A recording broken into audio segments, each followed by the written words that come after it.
These companies support the Thom Hartmann Program. They are CB Distillery, CBD for sleeping. More info at cbdistillery.com, code TOM. The Clean Phone Pro phone sanitizer and charger. More info at thenewdealshop.com. ExpressVPN, the VPN that just works. More information at expressvpn.com/Tom. X-Chair, changing the world one seat at a time. More information at xchairtom.com. Bloomsy Box, simply better blooms. More info available at bloomsybox.com, code TOM.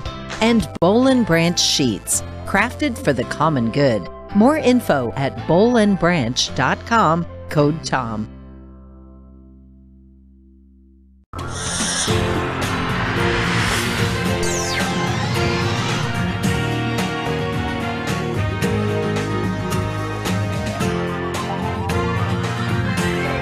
We say fight back!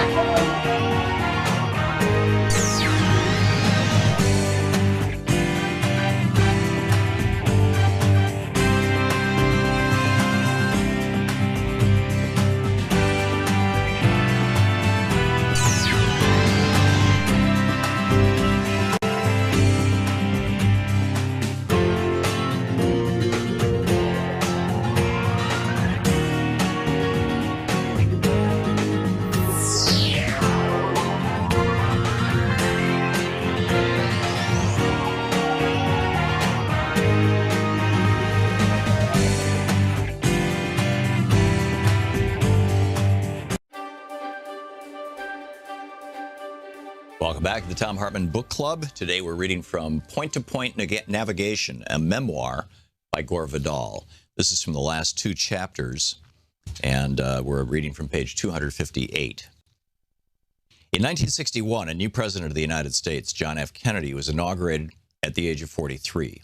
With him, a new generation had taken the crown from the older generation as represented by General Eisenhower. There was triumphant talk of a new frontier, presumably to be crossed by all of us into a bright new land where the only shadow that marred the prospect was that of the hideous, murderous specter of international communism centered upon the Soviet Union, against whom JFK had sworn to bear any burden to ensure the ultimate victory of freedom, liberty, and so on. But early on, starting in 1959, under the general direction of then Vice President Richard Nixon, who had many interesting Cuban mob connections. Yes, Bibi Rebozo, his mysterious friend, was also linked not only to mobsters, but to the Cuban dictator Batista, who had been overthrown by Fidel Castro, to the annoyance of the mob, an annoyance that turned to fury when Castro shut down, if only briefly, the mafia-run Havana casinos. Elements of the CIA were soon attempting to murder Castro, who, like all Nixon enemies, was, if not yet a communist, worst, a communist dupe. The presidential election of 1960 was a close one, fought by Nixon and John Kennedy, an attractive Massachusetts senator whose father had, ironically, dealings with many mobsters during the pre-World War II period, as well as at the time of the prohibition of alcohol. The late film producer Ray Stark told me how, during the short presidency of JFK, Joe Kennedy and Frank Costello, the retired New York mob overlord, would often have dinner at Kennedy's Central Park South apartment and rehash old crimes, often in the country of a retired teamster who gave great massages. Joe's mob connections were useful to Jack in the 1960 election and could easily have saved JFK's life in 1963 had Bobby Kennedy, in the interest of building himself up in the public eyes, not started arresting important mobsters, particularly in the so-called Appalachian Mob Conference, BUST, where they had all come together to confer about the secession of the leadership of the New York mob. I've long since forgotten how I first heard of the plot to kill JFK, while I had no idea at all of the Kennedy brothers' plot to kill Castro on December 1st, 1963, until I read a recent book by Lamar Waldron and Thom Hartmann called Ultimate Sacrifice. It was assumed that the Cuban Missile Crisis of '62 had sufficiently alarmed JFK and Castro's mentor Khrushchev so that they jointly backed down, putting an end, so everyone thought, to such dangerous adventures. JFK had pledged not to invade Cuba if Castro would allow inspections of any remaining missiles on the island. Since Castro did not cooperate, JFK then regarded his pledge as inoperative. In the spring of 1963, according to Ultimate Sacrifice, more a literal than an ironic title, John and Robert Kennedy started laying the groundwork for a coup against Fidel Castro that would eventually be set for what they called C-Day, December 1st, 1963. Bobby, like Nixon before him, was in charge of what would be the most secretive operation of its sort in our history. Since the CIA had, in the eyes of the Kennedys, botched the 1961 Bay of Pigs invasion, the Department of Defense was to be in charge of this adventure, which would first engage mob hitmen to assassinate Castro and then replace Castro with a provisional government that would implore the United States to come to its aid and restore order. Ours is a society riddled with plots of every kind, from, let's say, one to bribe certain members of Congress to cheat Indians of their casino money, to the financing, often secretly, of numerous presidential elections, while simultaneously great companies like Enron cheat customers, stockholders, and employees. Yet everyone who draws attention to all of this corruption is quickly denounced as a conspiracy theorist who means to undo the great fiction that anything truly wicked, at least in the murder line, must be the work of a solitary lone nut who is simply evil. Hence the setting up of Lee Harvey Oswald as the lone crazed killer of JFK, despite his own brief but presumably accurate statement after his Dallas arrest, "I'm the patsy." Then, as planned, his being gunned down by Jack Ruby, a fellow CIA asset. Oswald as lone killer for no reason at all, and addled Ruby, a one-time Chicago mobster who claimed to be deeply worried about the stress all this must be causing the widow Kennedy.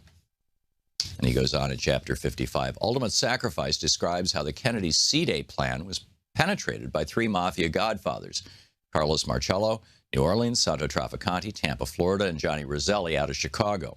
All three were being vigorously pursued by Attorney General Robert Kennedy, along with a dozen of their associates, of whom 6 were also working on the Castro murder case. The crime bosses then used parts of the C-Plan, a.k.a. AM World, to arrange JFK's assassination in a way that would prevent a thorough government investigation in order to protect the coup plan, its participants, as well as, naturally, national security by invoking the secrecy surrounding the C-Plan. The mob bosses targeted JFK twice before Dallas, once in Chicago on November 2nd, JFK called off his motorcade, and then in Tampa on November 18th. He survived unscathed. Ultimate Sacrifice reveals and details why Robert Kennedy later told several close associates the name of the godfather, Carlos Marcello, who had ordered his brother killed. But he couldn't do anything about it for fear the Soviets might go to war. Ironic and tragic action.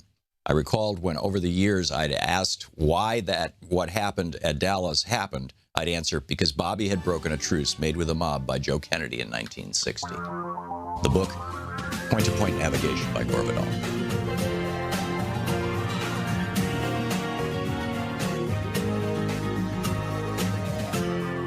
This is the Thom Hartmann Program.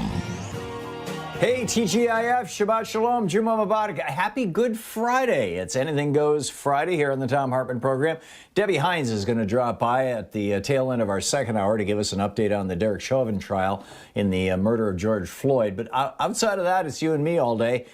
I wanted to start out, and so, lines are open, 202-808-9925, whatever's on your mind. Louise just got her second shot yesterday, her Pfizer shot, and she's going, I think they gave me a placebo. It's like no symptoms. My brother-in-law, her brother got really sick just for a few hours, but he was like, whoa. And, so apparently there's this whole spectrum of symptoms. I don't know what's happened to you or if you want to share your thoughts or experiences on this, but I get my second shot on April 11th, so we're looking forward to getting back in the studio in May.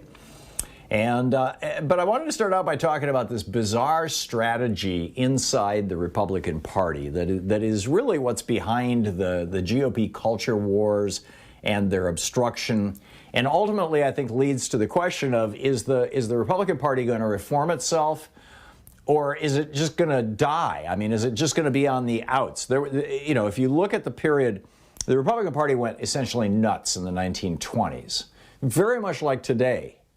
And that led to the Great Crash. And I mean, they dropped tax rates down to 25%. They refused to do anything for the people. They fought any effort at unionization. They fought child labor laws. I mean, they were just like stand in the way of any progress. That was the 1920s. And what happened? Franklin Roosevelt came along, and we didn't have another Republican president until 1952, and he would not endorse that Republican Party.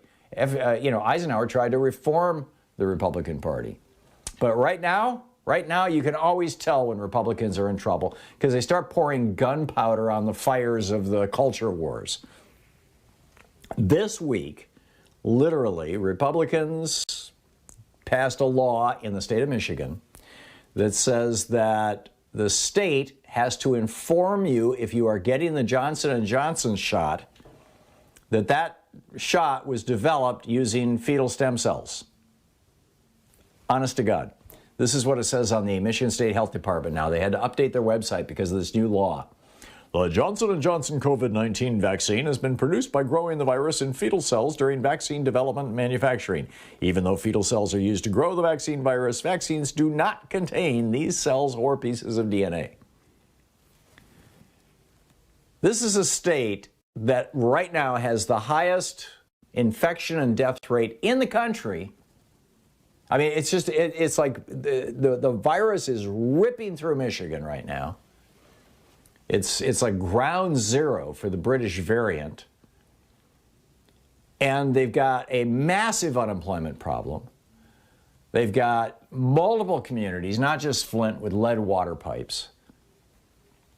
All kinds of problems. And what are the Republicans who control the state house and the state senate in Michigan concerned about? Telling people that the Johnson & Johnson variant, back in the beginning when it was developed, they used some fetal stem cells.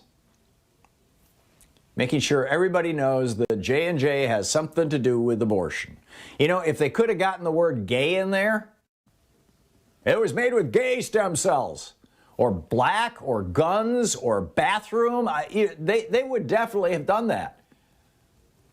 I mean, they are, Christianity's under attack. Brown children are invading America. We have to mobilize the whole country. Vaccines may save our lives, but Tucker has questions. Dr. Seuss is being canceled, so stop everything. Trans people want to have normal lives. That crisis couldn't be more existential. There's actually a bizarre strategy behind this. Back in 1976 and 78, when the Supreme Court legalized initially, the Citizens United was the doubling down on this in 2010. But this was just, 4 years and 2 years before Ronald Reagan ran for president. And the Supreme Court said, if a billionaire or if a big corporation wants to pour so much money down the throat of a politician or a political party that you could argue that they are now entirely owned by that billionaire, that is no longer called bribery. That's no longer called political corruption. That's now called First Amendment protected free speech. And as I've noted before on this program, at that time, the Democrats were getting most of their funding from the unions. And so, they were like, okay, no big deal. But the Republicans were like, whoa, we can take money from rich people. We can take money, a big corporate. Oh, hey, we're here for you. And that became kind of the basis of the Reagan presidency. And then Newt Gingrich came in when Bill Clinton, well, first of all, Reagan, stoked the fires. Changing his position on abortion, coming out against free public education, refusing for an entire 8 years as president to even let the word AIDS pass through his lips. It was the gay disease, I mean, that was Reagan's contribution to the cause. This really, like my wife says, Louise says, on my tombstone, she's going to put it all started with Reagan. Yeah. So then Bill Clinton became president, and Newt Gingrich came in, and he was like, ha-ha, culture wars, yes, that's what we need. And he was the original culture warrior in a big way, in the House. And then when they discovered that Bill had been getting it on with Monica, Katie barred the door. Katie door the, well, whatever the phrase is. Anyway, you know what I'm saying.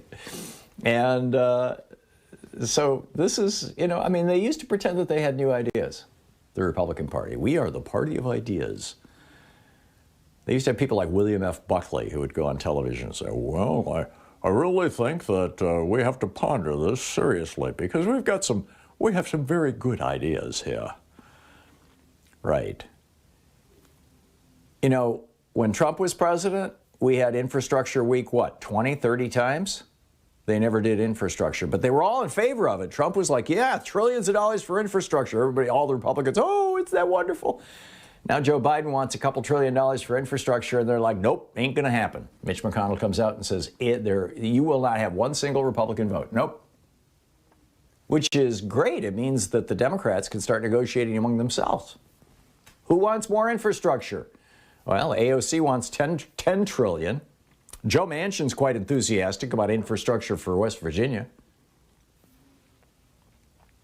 Bottom line, the Republican Party is no longer a serious political party. It's just this disparate group of racists and homophobes and misogynists and gun nuts and conspiracy theorists and the ultra-rich who keep them all afloat and keep shoveling money to people like Matt Gaetz, who has not been mentioned since Wednesday on Fox News. Not a peep. If you got all your news from Fox News, you'd have no idea that Matt Gaetz is having a few problems, shall we say.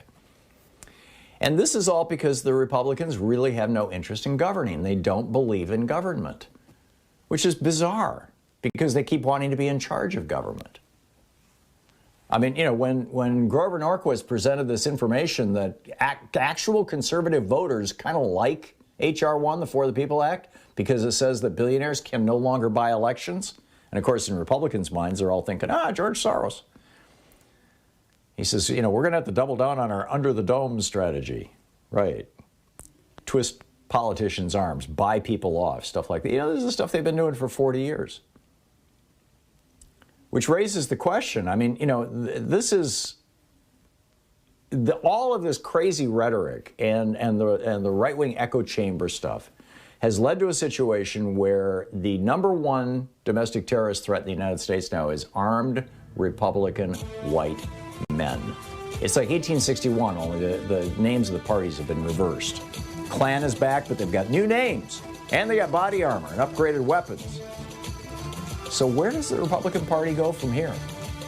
I mean, do we just take them down at the ballot box, which is what happened from 1932 until 1952 for 20 years? Is that what happens? Or are they going to reinvent themselves as a party of ideas?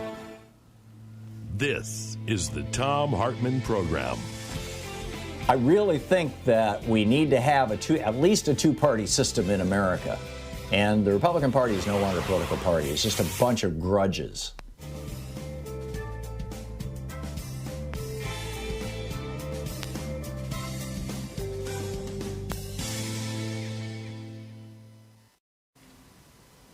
And welcome back. Ryan in Spokane, Washington. Hey, Ryan, what's on your mind today? Hey, about a week and a half ago, you rightly said that civilians probably shouldn't have assault rifles. It's just too dangerous. But then you followed it up by saying that it's only appropriate for police and military. But I'd like to disagree that the police, given our police in America, should have access to such high-powered weaponry. I just don't think that's good given our state of the police. Well, I would say that, you know, I get what you're saying. And, you know, Louise and I, as part of our COVID mental health program, have been watching old TV shows from the 80s and 90s. You know, it's like we're kind of the tail end of binge watching years of Cagney and Lacey. And all the cops had 38 revolvers, you know. 5, 6, maybe 7 shots on some of the larger ones, but you know, it's and they're not semi-automatic weapons. And do you know why that changed? Back then, so did the criminals. That changed in the 90s. And there was a bank robbery. Go ahead. In California, and the police were outgunned by these 2 bank robbers, and after that, they started massively arming the police. But yeah, you're right, well, and that's where I was going with that.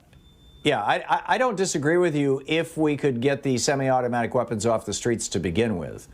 But you can't have, I mean, there are bad guys out there. You know, there are people out there who are trying to rob banks and who are trying to kill people and you know, the occasional mass murderer and you know, nut job, whack job, whatever.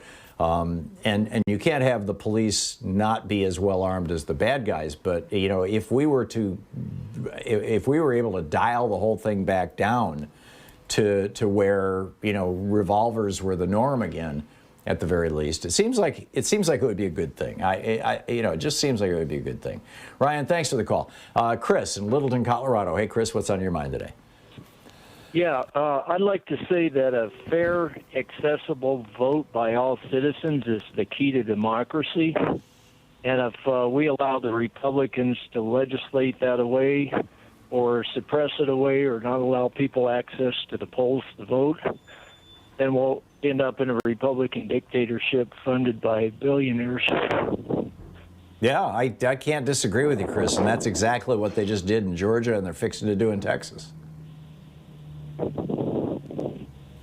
So, yeah, I completely agree. And in fact, by the way, that is pretty much the definition of democracy, is that the majority rules, and then, we don't, America isn't literally a democracy in that the majority rules. We are what's called a representative democracy. In fact, we're a constitutionally limited representative democracy.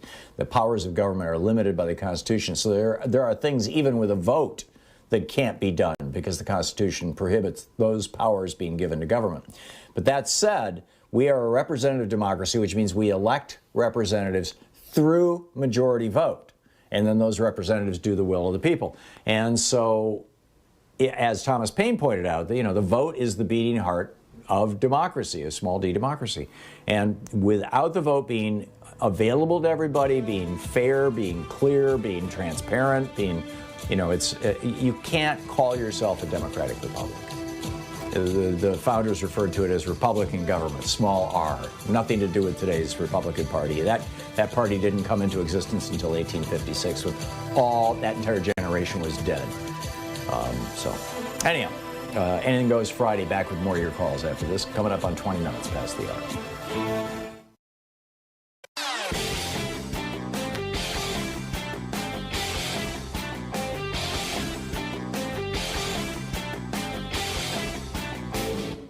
Missed my opening rant today? It's usually published over at HartmannReport.com, where you can read it and share it with your friends for free. Check it out, HartmannReport.com. So there's a new study that this is not peer-reviewed, but it is in preprint. It is being peer-reviewed as we speak, where the scientists were looking at the ability of the COVID virus to jump from the human species. It started with bats, and then it apparently went to pangolins and then to humans.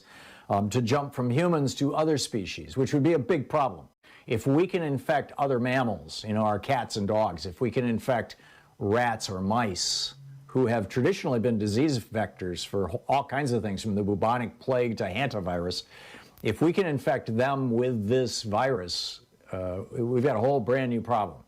And sure enough, they have found that these two variants, B351 and P1, both can infect mice in the laboratory. And they say this abrogation of the species barrier represents a serious problem. It's over at ThomHartmann.com. Check it out.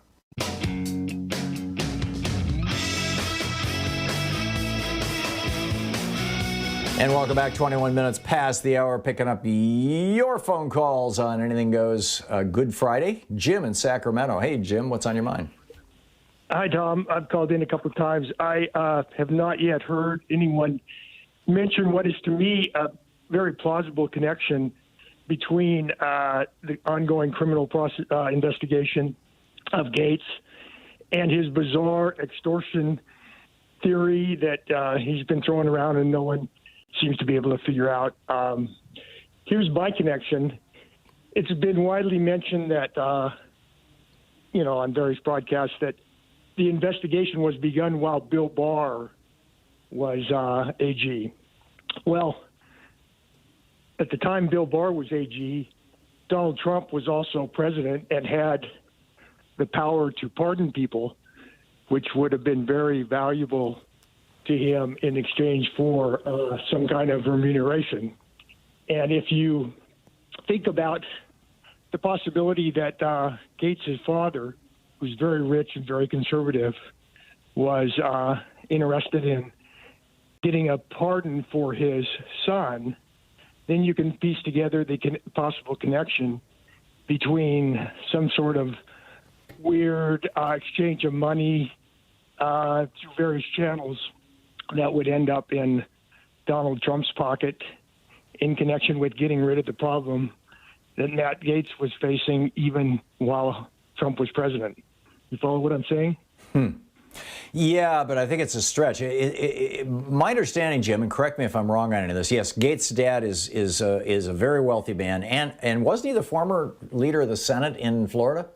He was some kind of big political big shot who kind of greased the way for his son to get into politics. Okay, so my understanding is that they're two completely separate things. That one thing is that somebody came to Matt Gates' dad and said, and apparently knew that Gates was under investigation for sex crimes, essentially, and said, I can make this go away. We can make all this happy if we can just help get this guy out of Iran, this American that we don't even know if he's alive or dead.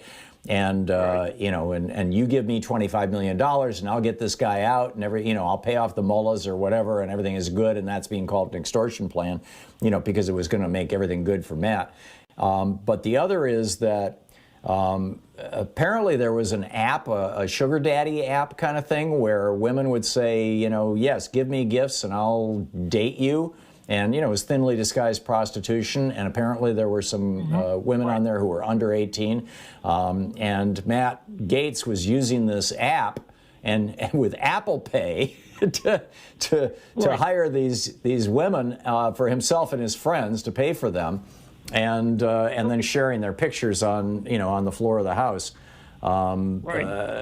These are two separate things, aren't they? I mean, other than the fact that okay.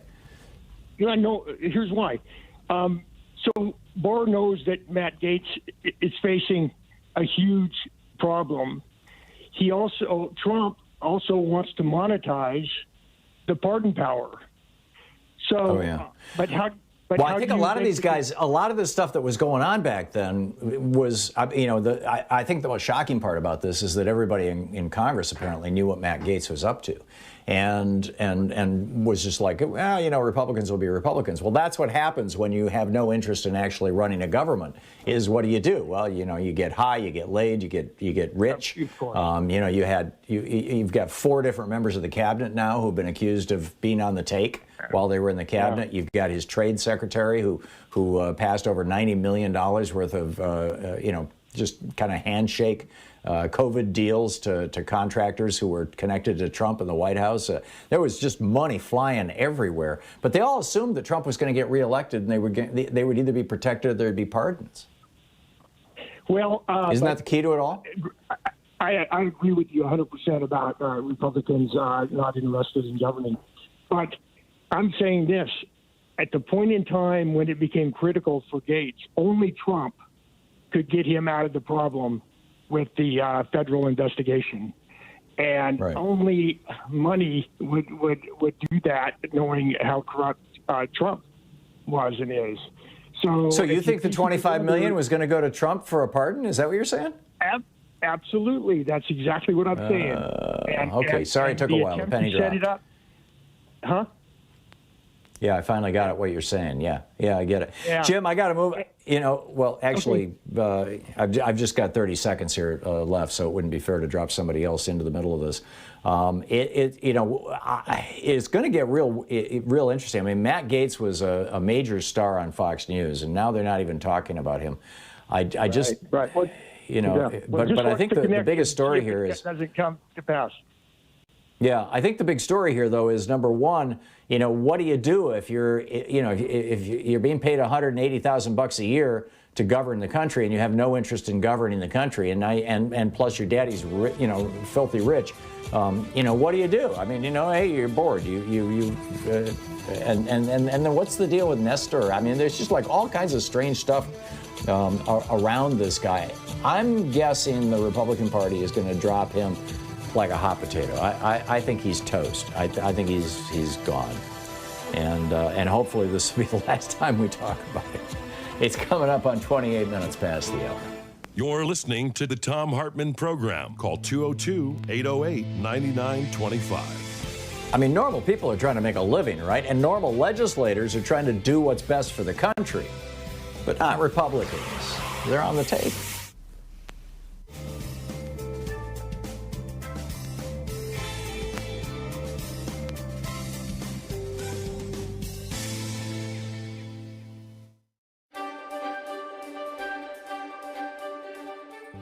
It's the Thom Hartmann University Book Club. Today we're reading from The Meat Racket, The Secret Takeover of America's Food Business by Christopher Leonard.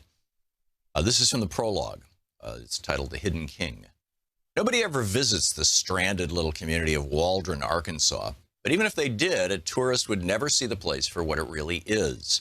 Most outsiders would be fooled into thinking it was an actual small town. On any given morning, the residents awaken and begin their routine along Main Street. Old men park their pickup trucks by the curb in front of the Rock Cafe, which opens early for breakfast. As the cafe's booths and tables fill up, a congregation of old-timers in cowboy hats gathers in a loose ring of aluminum chairs out front, smoking and talking and stubbing out their cigarette butts in a bucket full of sand. Later in the morning, Chambers Bank in the south end of town opens up, and the tellers cheerfully greet customers by name. On Thursday at noon, the livestock auction opens in a cavernous barn on the north side of town, drawing crowds of ranchers who haul steel trailers behind their trucks, with cows staring out between the horizontal slats.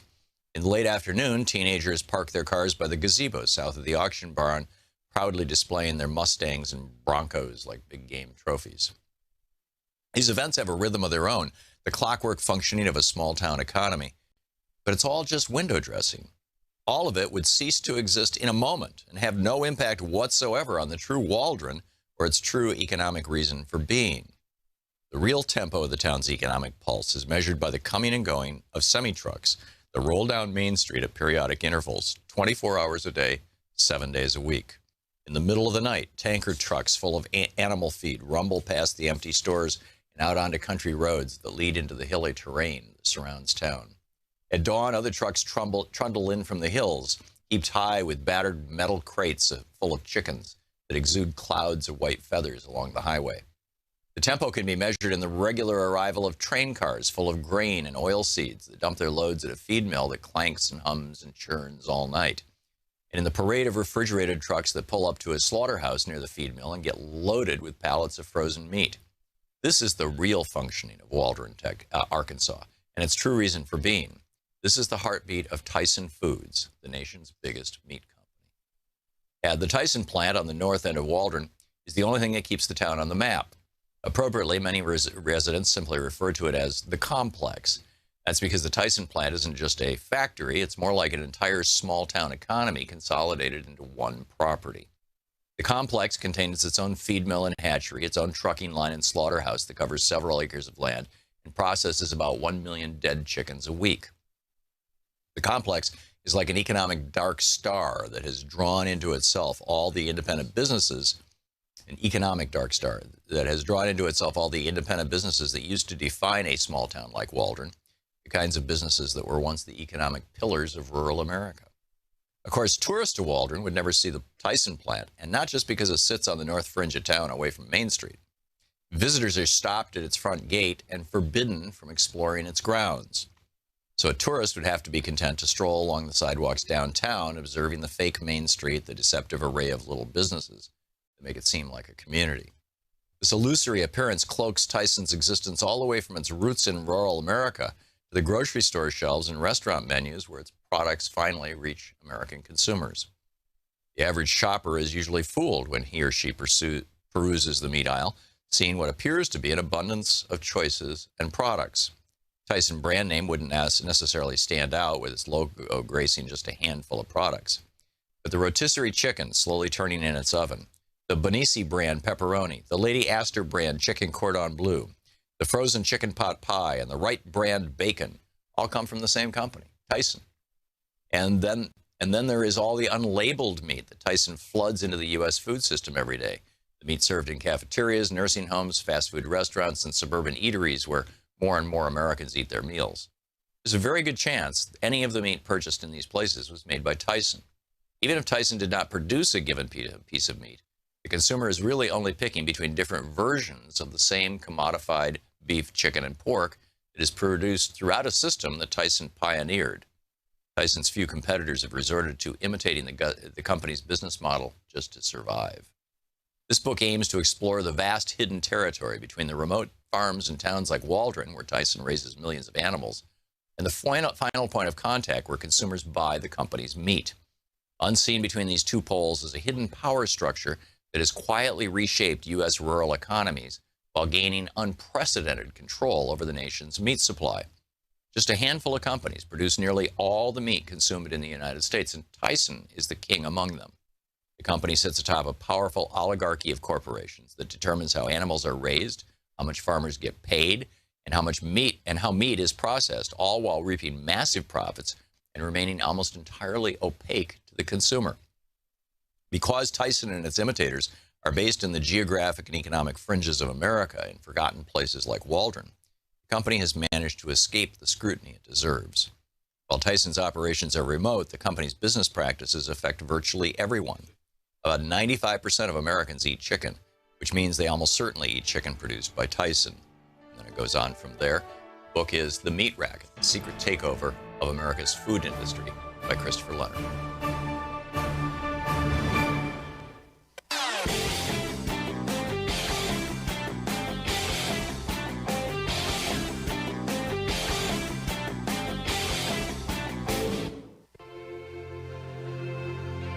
In the science revolution this week, look out as Rand Paul may be infecting America with a brand new COVID epidemic, and we may have no protection. Investigative journalist Greg Palast is here on the Exxon Valdez disaster 33 years ago. He's saying, don't buy Exxon's fable of a drunken captain. We just passed World Water Day, and Rihanna Eckel from Food and Water Watch drops by about the growing threat of water privatization. Tune into the science revolution wherever fine podcasts are available. 34 minutes past the hour. Welcome back. Thom Hartmann here with you. Carlos in Carson, California. It says here you disagree with me about something. So you go to the front of the line. What's up, Carlos? Well, yes, I disagree. You were pointing out the evils of patriarchy, and I agree with you. There's a lot of evil there. But you look at the flip side. The women's liberation movement, which is gradually gravitating exponentially towards a matriarchy, has resulted in the last 60 years in the collapse of the family unit. I have witnessed it since I came to this country in the 1950s, when it used to be a man-led family unit. There was a more solidarity to it. As women started to progress, the family unit started falling apart. And what has happened? Divorce has gone through the roof. Relationships between men and women have collapsed. It's collapsing civilization. The hardcore foundations of civilization, which is the family, is being collapsed. And that's the other side of the coin from having a patriarchy going towards a matriarchy. You see, it's not all good. It's not all fun and games here. This women takeover of society. And you can okay. Let's I got it. You're starting to get redundant. Carlos, first of all, in the 1950s, in most states in the Union, it was essentially illegal to get a divorce. If a woman wanted to divorce her husband, she had to prove that he was unfaithful or having an affair. I mean, you had to jump through all kinds of hoops to get a divorce. So it makes a certain amount of sense that when we got into no-fault divorce territory in the 1970s and early 80s, that the divorce rate would go up. But it sounds to me like what you're saying is that everything's good when women just do what men tell them to. And when women want to have a life of their own or equal agency, equal power with men, and I doubt even you would argue that women have more power than men now in America. There's certainly no surplus of women in corporate boardrooms or as CEOs or even as elected members of any legislative body that I know of. I think Iceland and Norway are the only two countries where it's roughly 50-50, and that's mandated by law in those two countries. But it sounds like what you're saying is if women would just, shut up and go back to being barefoot and pregnant, everything would be wonderful again. Is that the essence of what you're saying? No, what I'm saying is when the Illuminati through the Rockefellers started taking women out of the home by having them work, by sending them to work. Carlos. Come on now. Hey, listen, I've done a lot of the Illuminati, myself, the Rockefellers. Oh my God. I'm being punked, right? You're one of those right-wing talk show hosts who just calls up to try to make fun of me. or of America or whatever. Look at the video by Andrew Russo when Andrew Russo. Okay, I'm not going to promote crazy. I just apparently you're not punking me. I'm just not going to promote crazy, Carlos. I'm sorry. That's crazy. You may not be crazy, but what you're promoting is crazy. Ed, Des Moines, Iowa. Hey, Ed, what's up? Hey, Tom. First, I'd like to postulate that negating a bad thing is as relevant as affirming a good thing. Would you agree with that? It depends on what the things are, but broadly as a principle, sure. Sure. Okay.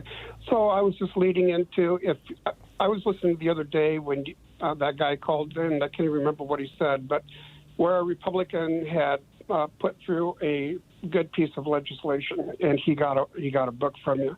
So I'm gonna. I still have to do I set that aside for the weekend. I'm going to dig into that tomorrow and get back with him over the weekend. He may have won the prize. We'll see. But back to you, Ed. I'm sorry. Are you opened up for a second book? Oh, okay. Oh, you found something else that a Republican did? Well, that's what I'm gunning for, and that's why I set up my opening postulate for you. Okay. And here it is. All right. It's, the negative that was stopped, at least in mathematics, two negative factors equal a positive number, is the very first day of yours and my favorite president, Donald Trump. The very first day of his administration, he stopped the TPP cold in its tracks. And I thought I was very relieved by that. I absolutely cannot stand Donald Trump or virtually anything he did, but I was very happy and very relieved to see the TPP get stopped cold in its tracks. Would you agree with that? Yeah, it may well have been stopped anyway. It had opposition from Bernie Sanders and Sherrod Brown. There was a lot of Democratic opposition. Bernie, Hillary, Massachusetts governor, dropping on her name. You know who I'm talking about. Not governor, but senator. Oh, my goodness. I'm just nervous. You mean Elizabeth Warren? Yeah, all three of them were against it big time. Right, and that's why I say I don't think it was going to pass anyway. And, my stipulation was legislation proposed by a majority of Republicans, passed by a majority of Republicans in the House and Senate, signed by a Republican president, that principally benefits average people rather than billionaires. So I'm sorry, Ed, you don't win the prize, but nice try. Keep thinking. I was okay. Can I give you some? Good talking to you. Thanks a lot. Russ in Hickory Hills, Illinois. Hey, Russ, what's up? Yeah, Tom, I had two, so I had to choose one. I figured I needed to hear your comment. Missouri had Medicare for All, I guess, up for amendment. It passed like 70-30. In the House and Senate, Tom told the Kansas City Gazette, not one poor piece of poop will ever see a dime of this Medicare. If we got to go to the Supreme Court and fight it, we are. I mean, these people, Tom, are just showing their colors. They're not going to expand Wait a second, Medicare. Russ. Are you sure you're not talking about Medicaid expansion? Yeah, Medicaid, and they said not one poor person will. I meant the answer. I meant Medicare. But they said if they got to go, their governors go, well. Yeah.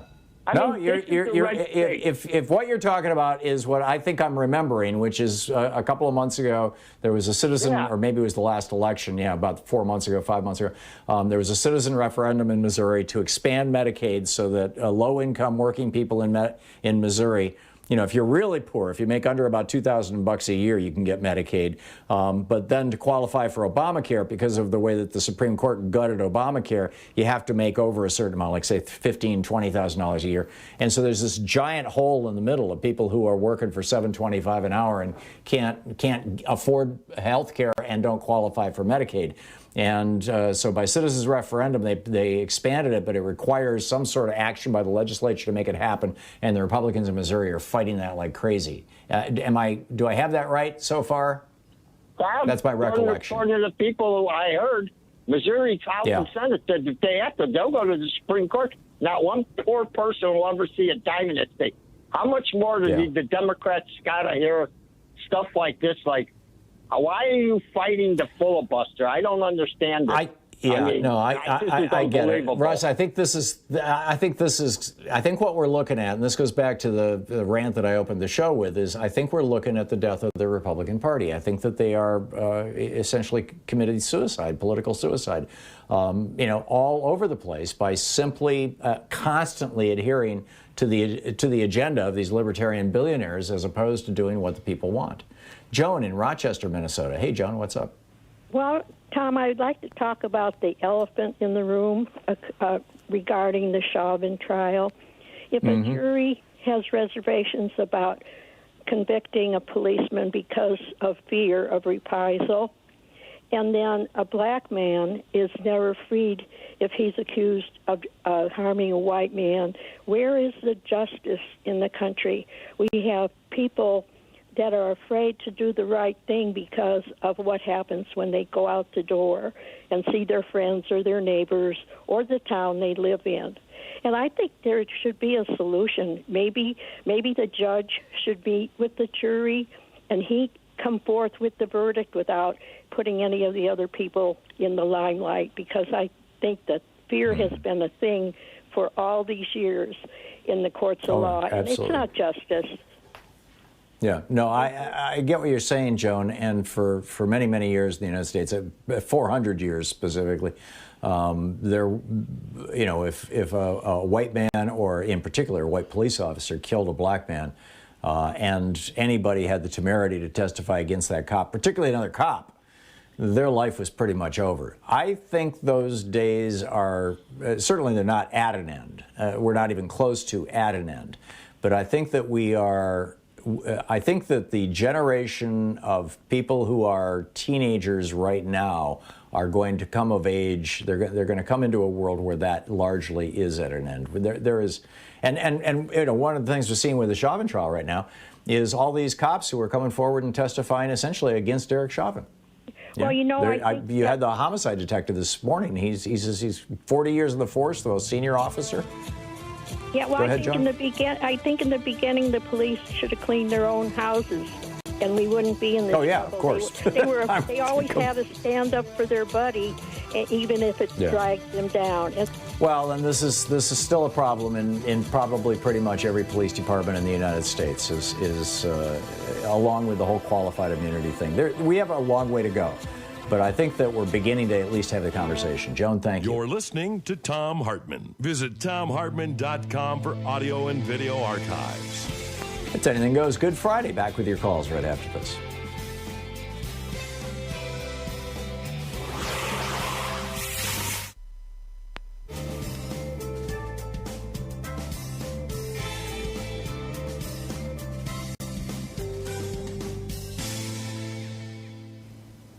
And welcome back. Dennis in Bergenfield, New Jersey. Hey, Dennis, what's on your mind today? Hey, Tom, I'd like to talk about, I'd like to ask you, would you support capping CEO pay to 50 to 1 or 20 to 1? What would you support federally, I don't think that you can cap pay. I think the way you do that is by taxing it, so that people can make the rational decision not to take that pay. Which is how we did it in the United States, basically throughout the World War I period, and then again from the 1930s until the 1980s. There was a top tax bracket where if you made over the equivalent of about $3 million a year in today's money, you started paying above 50%. And if you were making over 5 or 6 or 7, you'd have to go back and look at the tax code from then, but you started making really serious money, you could pay as much as 90% income tax on that money. And so what people did was just made the rational, self-interested decision not to take that money as pay, but rather to keep it in the company and do good things with it. Right, and I'm asking that because my main question is, for small businesses, I think we should give them tax credits if they raise the minimum wage to a living wage. But, I'm sorry, I'm having a hard time hearing you, Dennis. For small businesses, I was saying that we should give them tax credits for raising the minimum wage to a living wage.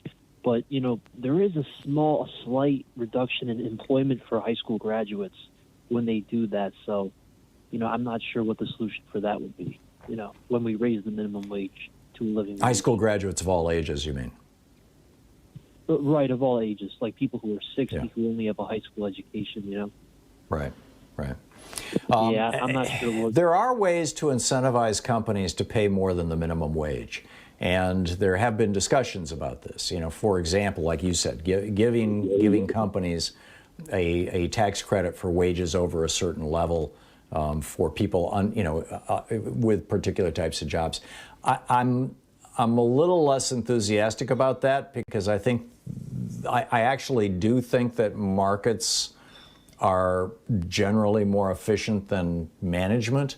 I think what you do is you establish the rules of the game and then you let the players play the game.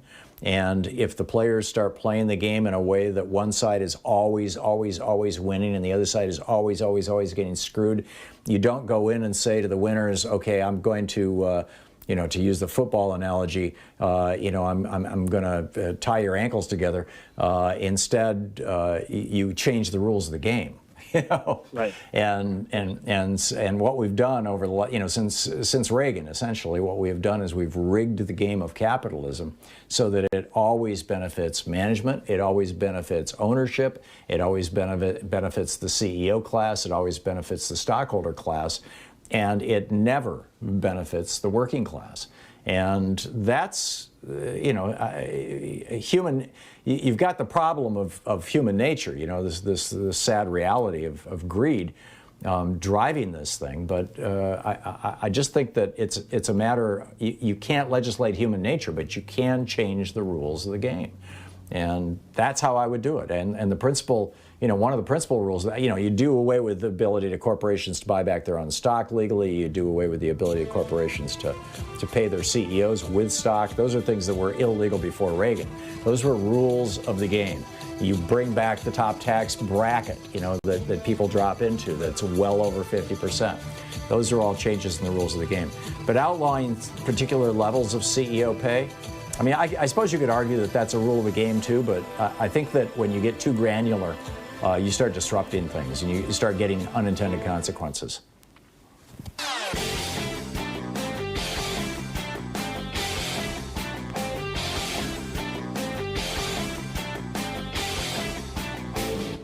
Missed my opening rant today? It's usually published over at HartmannReport.com where you can read it and share it with your friends for free. Check it out, HartmannReport.com.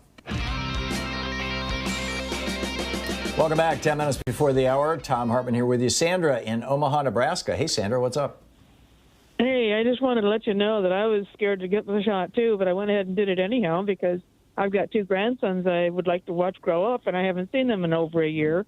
And so I went and got the first shot, no reaction. Got the second shot, no reaction, no pain. Even the needle didn't hurt, which I'm terrified of needles. So I took 2 days off from work expecting to be sick as a dog, and I just kind of enjoyed the days off. So yeah. I'm Louise, just letting people know, it's not that bad. Louise was expecting that she would be able to lounge on the couch all day today and have me bring her things, Yeah. And exactly. instead, I told my family that, if you're on your own, you're going to have to fix your own supper tonight because I just don't expect to be feeling good enough. And then I felt guilty about it. So I said, well, what do you want for supper? And I'll fix this. Yeah, the problem is it's so unpredictable. You just have no way of knowing, it just but I get whacks to see my grandkids, and hopefully. Yeah, and it may not even have to do with genetics. It may have to do with previous exposure to other illnesses. Because Louise and her brother, share a lot of DNA, and he got knocked down really hard by the second shot. And so far, she's whistling a happy tune. So interesting. Yep. Sandra, I got to move along, but thank you for the call, and thanks for sharing your report with us. It gives me hope as I'm anticipating my second shot. Thank you. Thank you. It's good to hear from you. Karen in New Orleans. Hey, Karen, what's on your mind today? This patriarchy issue, nobody, we had robber barons, monopolies, a crash of the stock market, we had the Dust Bowl, we had the Depression, we had 2 world wars, and nobody seems to want to bring up the issue of women manufactured everything from ammunition to Air Force carriers, and when lifting the prohibition on alcohol that was heavily taxed, we got back on track. I get it that, women during World War II, when all the men were off fighting the war, flooded into the factories. That was my mom's generation. But I don't see the therefore. What's your point, Karen? What am I missing? My point is that women are still not getting paid, and yet we saved the country at one point. I agree. Okay, I totally agree with you. And this idea the taxes that on prohibition, yeah, that nobody ever discusses that about how we got out of a mess. You know, Social Security, yes. There was the New Deal, yes.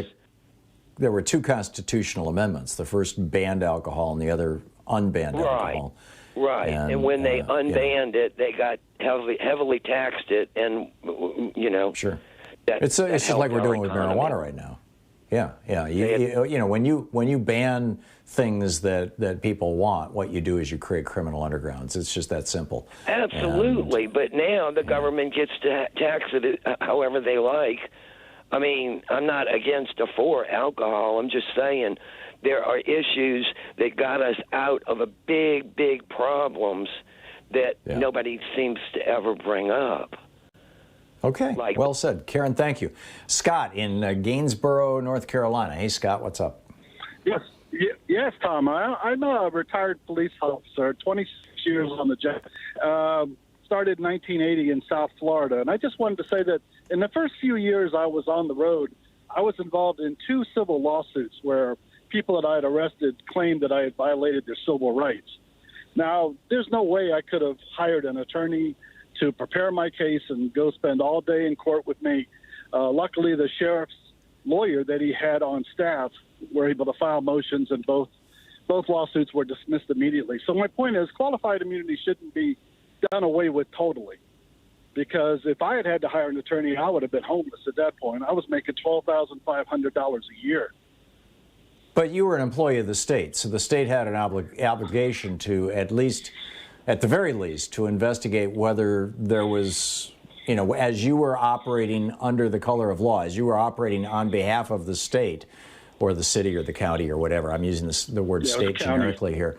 Yeah, okay, so you were working on behalf of the county, so the county had a responsibility first and foremost to determine if what you did was within their guidelines, which is, what they're, I think this is going to be the Chauvin defense, is they're saying, well, yeah, we do teach people, teach cops how to restrain people with a chokehold or carotid, whatever it is, the knee on the neck.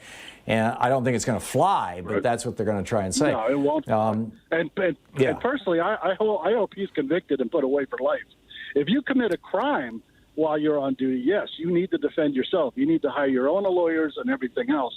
But what I'm saying, these 2 fellows that I arrested who said that I violated their civil rights, they were just trying to make headaches for me and the department because they didn't like the fact they were arrested. So I'm just saying it shouldn't be done away with totally. That sometimes police officers working the road, they need that help from the law. But see, I don't think that you needed qualified immunity for that. All you needed was to be able to demonstrate that you didn't commit a crime. I mean, you were accused of a crime, and and so now the state has to actually prove that you committed that crime, which is what they're doing with Chauvin right now. Right, but my point is that if I had to hire attorneys to defend me. But you wouldn't have to. You were doing this as part of your job. Right. Well, he's going to say he was doing what he did as part of his job, even though it's not. Well, he tried saying that, and the police department did an internal affairs investigation and said, no, this is not part of his job, and they fired him. Right. That's why he's referred to as an ex-officer. Yeah, I agree with you. Just the way you guys were talking yesterday, you sounded like you wanted to do away with it totally and just kind of leave officers out on the limb, which you don't want to do. When I became a supervisor or sergeant and I had 7-8 patrolmen working for me, you'd be amazed how many times people who are just arrested want to say that, oh, he stole my wallet, oh, he touched me inappropriately, oh, he held me for 2 hours in the back of the car. People, they just want to cause trouble for the cops because they don't like being arrested.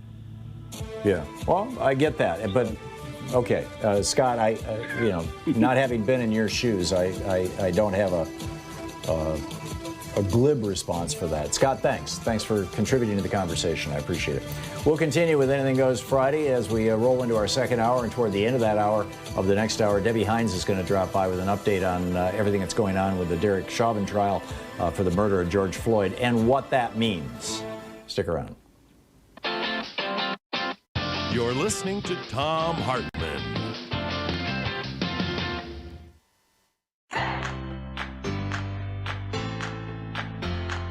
These companies support the Thom Hartmann Program. They are CB Distillery, CBD for sleeping. More info at cbdistillery.com, code TOM. The Clean Phone Pro phone sanitizer and charger. More info at thenewdealshop.com. ExpressVPN, the VPN that just works. More information at expressvpn.com/Tom.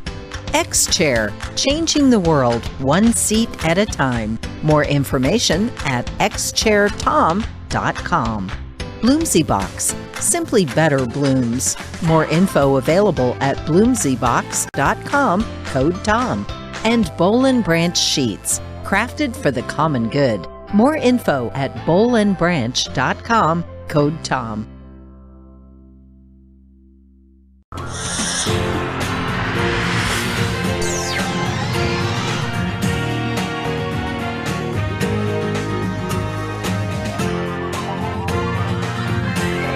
We say fight back!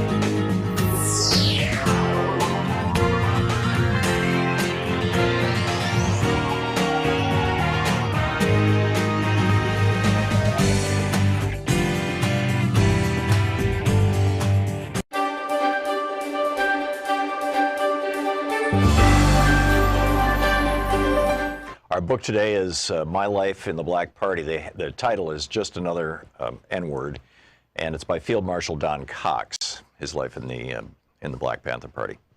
This is from Chapter 5, page 47. The chapter is titled, Use What You Got to Get What You Need. Before we entered into a direct relationship with the Panthers, our group had wanted to prove our worthiness by our actions. Since that was no longer in question, contact was made and a rendezvous fixed to meet at Huey's Pad on Telegraph Avenue in Oakland. I don't remember much about that first gathering, other than meeting David Hilliard, the Panther Party's chief of staff, for the first time. The only thing that stands out in my memory is a question from Huey as we were sipping coffee. He asked if I didn't think it better to be properly equipped before going into action. He suggested it was best to first rip off the necessary funds to get everything we needed in advance of launching a major effort. I had practically memorized his essay, The Correct Handling of a Revolution, in which he spoke of teaching by example. And so I blurted out the first thing that came to mind, which was, use what you got to get what you need. After a long, hot summer of 1967, with the rebellions in Newark, Detroit, and elsewhere, we felt that our preparations had, at least, put us on the same level as the rest of the country, and that the revolution would not pass us by. Our San Francisco group started attending and participating in any and all functions relevant to black people. And we tried to let everyone in our area, and we tried to get to know everyone in our area associated with the struggle. We also continued our community meetings. News of the death of Che Guevara in October of that year had us walking around in a stupor for a while, and although that came as a severe blow to the international struggle for freedom and justice of all people, we were proud to be among those who had responded to his battle cry and had picked up the fallen arms. Huey asked if we would conduct a meeting on Hunter's Point for him. He was supposed to go, but something had come up and he couldn't make it. We were honored that he thought enough of us to ask, and we were more than enthusiastic to do whatever he wanted. It was at that meeting that we had a new, surprising experience. We met our first resistance in the form of Adam Rogers. He was supposed to have been the biggest, baddest N-word on Hunter's Point, but when we encountered him, he came across like an Uncle Tom. He seemed to be impressed with our firearms demonstration, but he was violently against the idea of black people arming themselves for self-defense. He was convinced that would increase repression, even though history proved him wrong. When we examined the history of repression of black people, the only time there was significant decline in police violence and murders perpetrated against blacks was precisely the period when blacks were organized and had access to guns. Given the wave of terror and violence against blacks that continues to sweep the country, I truly believe there is a lesson to be learned from that fact. Rogers was one of the wounded in the Hunters Point Rebellion of the year before, and a photograph of him had been used by the news media to illustrate articles on the riots that broke out following the killing of a black teenager by police that September. Because of that, we were even more surprised by his reaction. It was not until later that we discovered that the administration of San Francisco Mayor Joseph Alito had sent in money after the rebellion and had bought off the so-called bad N-words. The same technique was used from coast to coast. Despite Rogers, most everyone seemed to like what we had to say and really related to the firearms demonstration. Several people wanted to take courses in handling weapons, and so I fixed a rendezvous for the following Saturday at the parking lot of the abandoned shopping center right on top of Hunters Point. The next day I arrived at the point at 7 in the morning in order to get set up before people began to gather. There wasn't going to be any target practice, but I would be firing a few shots in the air by way of demonstration. I knew that would pose no problem as far as the police were concerned. Due to their racism, whenever they heard shots on the point, they generally looked the other way. Once, during a dispute between two gangs, shooting broke out, and instead of police coming in to break it up, they sealed off the area and let them shoot it out. The gun battle lasted 24 hours, and the police didn't return until the next day. At around 8 o'clock, I saw David Hilliard's car driving up, which I found surprising because we had only seen each other a couple of times before. As the car approached, I recognized Emory Douglas and George Murray. Everyone had strange looks on their faces that made it clear that something was wrong. Damn, Huey had been shot and captured. He had shown up at David's wounded and bleeding heavily. There was real concern for his life, so David drove him to the hospital and left him on the steps, then drove straight to San Francisco to find me. He said Huey had asked him to ask me to help out in the aftermath, specifically dealing with the passenger who had been in Huey's car at the time of the shootout, with Officer John Frey of the Oakland Police, who'd been killed. There was also the problem of the guns Huey had stockpiled. I'll never understand why David didn't just bring the guns with him, but he hadn't, and I was obliged to go back into the area, get everything, and get back out safely. That might sound easy, but the shootout had occurred less than 3 hours before, and there was one policeman dead and one seriously wounded, so it was hot over in Oakland, to say the least. There was no time to go by the house and unload the guns I had on hand for the training, so I followed David back to Oakland with a trunk full of weapons.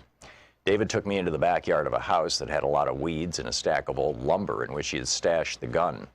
In his state of excitement, he couldn't remember exactly where the pistol was, and while we were looking, an elderly black woman came out of the house next door and asked what we were doing. David kept searching and didn't look up. She then said, "If you don't come out of there, I'm going to call the police." I began to panic and told David to say something to the woman. When he rose up, she recognized him and calmed down. This was David's house, and she was his neighbor. On the one hand, I was relieved, but on the other, if the police were looking for the passenger who'd been with Huey, it was certain they wouldn't miss David's house, as both were known Panthers. Finally, he found the gun, and it continues from there.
Spokesperson for the State Department.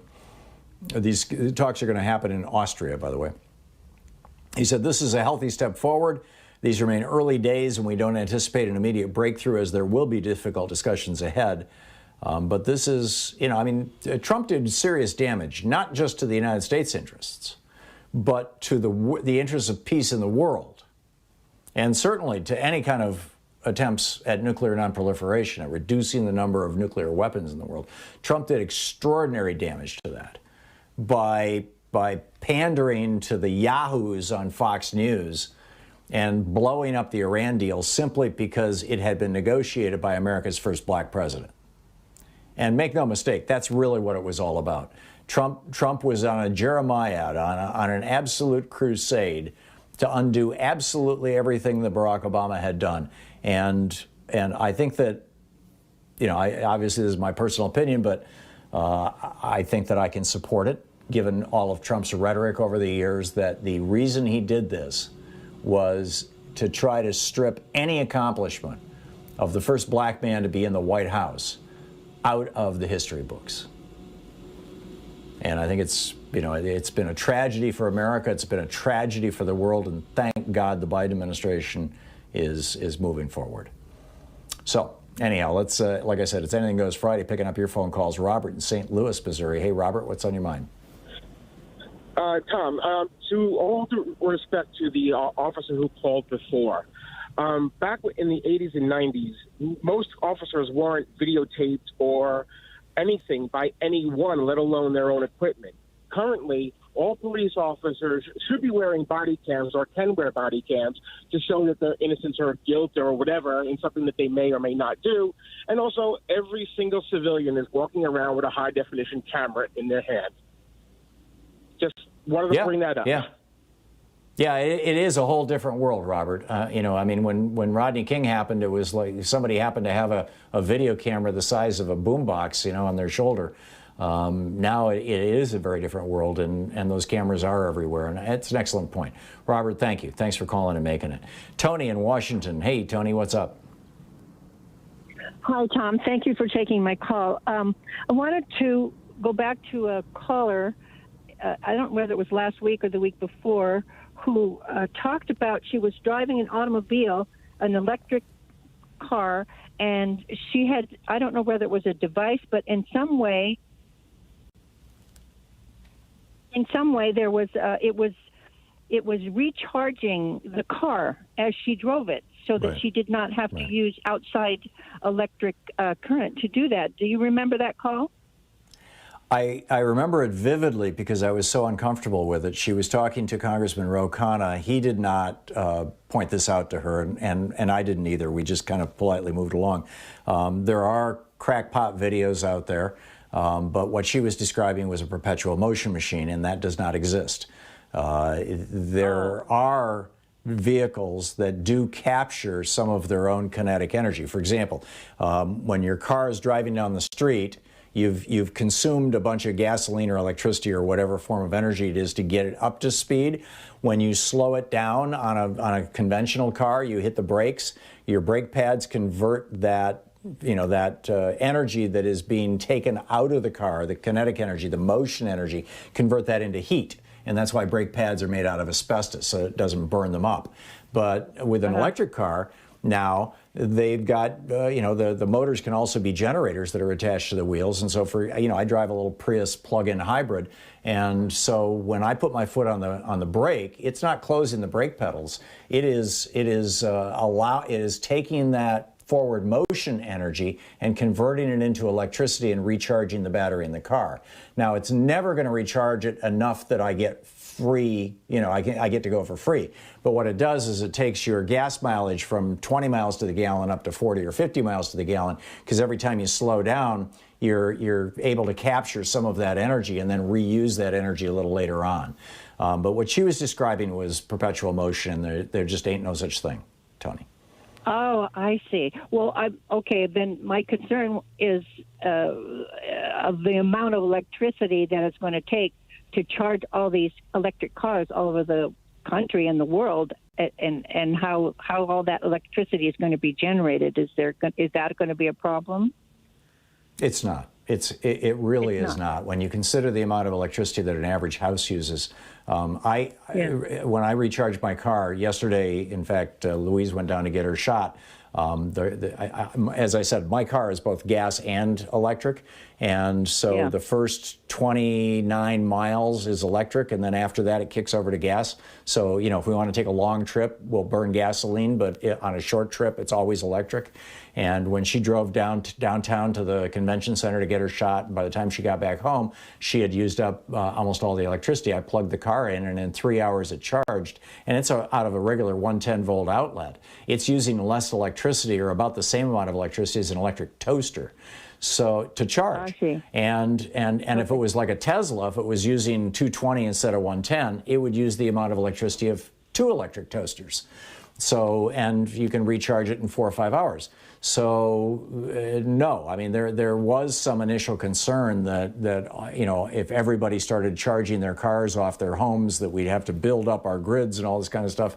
But increasingly, it looks like that's really not a concern, particularly as, you know, a home that used to have, say, 20 light bulbs in it that were all 100-watt electric, you know, incandescent filament bulbs.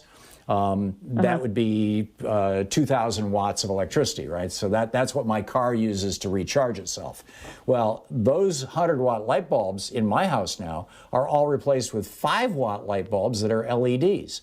So I've saved, so my house is no longer consuming as much power. In other words, by plugging, even if my car took 24 hours to charge and was continuously charging, I would be using less electricity than I used to use just 10 years ago, because I had all these old incandescent bulbs, and now I'm using LED bulbs. So, you know, as we get more efficient, it becomes less and less of a concern. And anybody who's owned an electric car will tell you the same story. It is so cool. It does not jack up your electric rates. In fact, when we first bought this car, I thought, okay, I'm going to charge it overnight. We'll buy the electric plan where we have a lower price for electricity overnight and all that kind. It made no difference. I could not find. You know, I've driven this car. You know, we've had this car for what, 4 years now. And it's got probably 15,000 miles on it, and probably 14,000 of those miles were 100% electricity. And I cannot find any difference in my electric bill before, after, on the months that I drive it, on the months that I don't. You know, if I drove a lot, if I was commuting every day, then maybe I would notice, you know, that I'm paying an extra $10 a month for electricity. But it's cheaper than gasoline. Electric cars are more efficient than gasoline cars. Gasoline, you know, has to be converted into an explosion, and then there's all this waste heat that has to be gotten rid of. And then when you want to slow down, there's no way to convert that kinetic energy back into gasoline. Electric cars solve all those problems, and they're fun to drive. So, yeah, it's all good, Tony. It's all good. But thank you very much. Yeah, you're welcome. Sure, thanks a lot for the call. But there is no perpetual motion car that recharges itself while it drives. But hybrid cars do that. They do capture, when they're slowing down, they capture some of the energy that they put out when they were speeding up, instead of just converting it to heat. We'll be right back. This is the Thom Hartmann Program. It's Anything Goes Friday. Back with your calls in just a moment.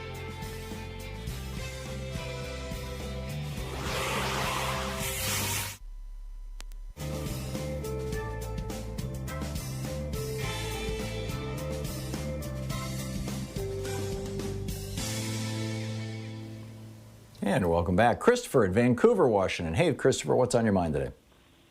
Hey, Tom. Thank you so much. Sure. I've been having thoughts about Merrick Garland for quite a while. He is a completely different person than our former Attorney General, of course. And I was envisioning him going into his office, sitting down and thinking, God, all the things that happened before me, what do I do? And I hope that he was going through his desk, or somebody did, and did they find the unredacted copy of the Mueller report? I've been wondering about that. And what are they going to do? Because I haven't forgotten about it. I'm sure you haven't. And I'm sure a lot of people haven't forgot about it. I mean, they got the goods right there. So I'm wondering, in his office, well, I'm sure they wouldn't, or I wouldn't leave it on the top of his desk. But I just been wondering about that, Tom. What's your What do you think about that? I don't know, Christopher, and I would love to know. I mean, the Justice Department is one of the more opaque branches of the federal government out of necessity. If you're going to prosecute somebody, you don't give away the case before you get to it. And there are many of us out here, and I'm guessing this is the essence of what you're saying, who would like Bill Barr to be held to account for what we believe to be his, if not the crimes, certainly the malfeasance that he committed while he was in office, covering up for Donald Trump and lying about what was in the Mueller report and then hiding large parts of it. The Mueller report was, when it was issued, Bob Mueller made it very clear that he did it in such a way that it could be issued publicly. And Barr went through and redacted it anyway. And I think that was because he wanted to do so to suck up to Donald Trump. I am hopeful that what's going on is that there are people inside the Justice Department who are, kind of a Barr accountability project, or, cleaning up the debris and the mess from the last guy, and not cleaning it up by hiding it under somebody's desk or putting it in the waste can, but cleaning it up by, some level of accountability. But if that's actually what's going on, they're not going to advertise it. Yeah, I agree, and it's going to take a lot of time. There's stuff that we don't even know about, I'm sure. Oh yeah. But that copy of that Mueller, non-redacted, that's got to be released. Yeah. So I'm completely with you, Christopher. I want to know what happened. I want to know what was what. I mean, there's enough in the redacted report that Bill Barr had to lie about it and keep it out of the circulation for a whole month. I remember going on the air after Bill Barr came out and lied about that, going, well, it looks like it's not what we thought it was. Well, it turns out it was what we thought it was. It did show that foreign governments, particularly Russia, but other governments as well, but foreign governments had interfered in our elections, particularly Russia. And they named 27 members of the Russians, as I recall, or maybe it was 13, that they went after for saying some prime number. They went after for saying, these people helped Donald Trump get elected. They helped rig the election. It's pretty damning on its surface. What's astonishing to me is that there's not more American outrage, just around the fact that in all probability we had in the White House a guy who was either an agent for a foreign government, a foreign government that many would consider hostile, was either an agent for a foreign government or was being blackmailed by a foreign government, probably for decades, in the White House for 4 years. I mean, it's just breathtaking. Unbelievable. Christopher, thank you for the call. It's coming up on 20 minutes past the hour.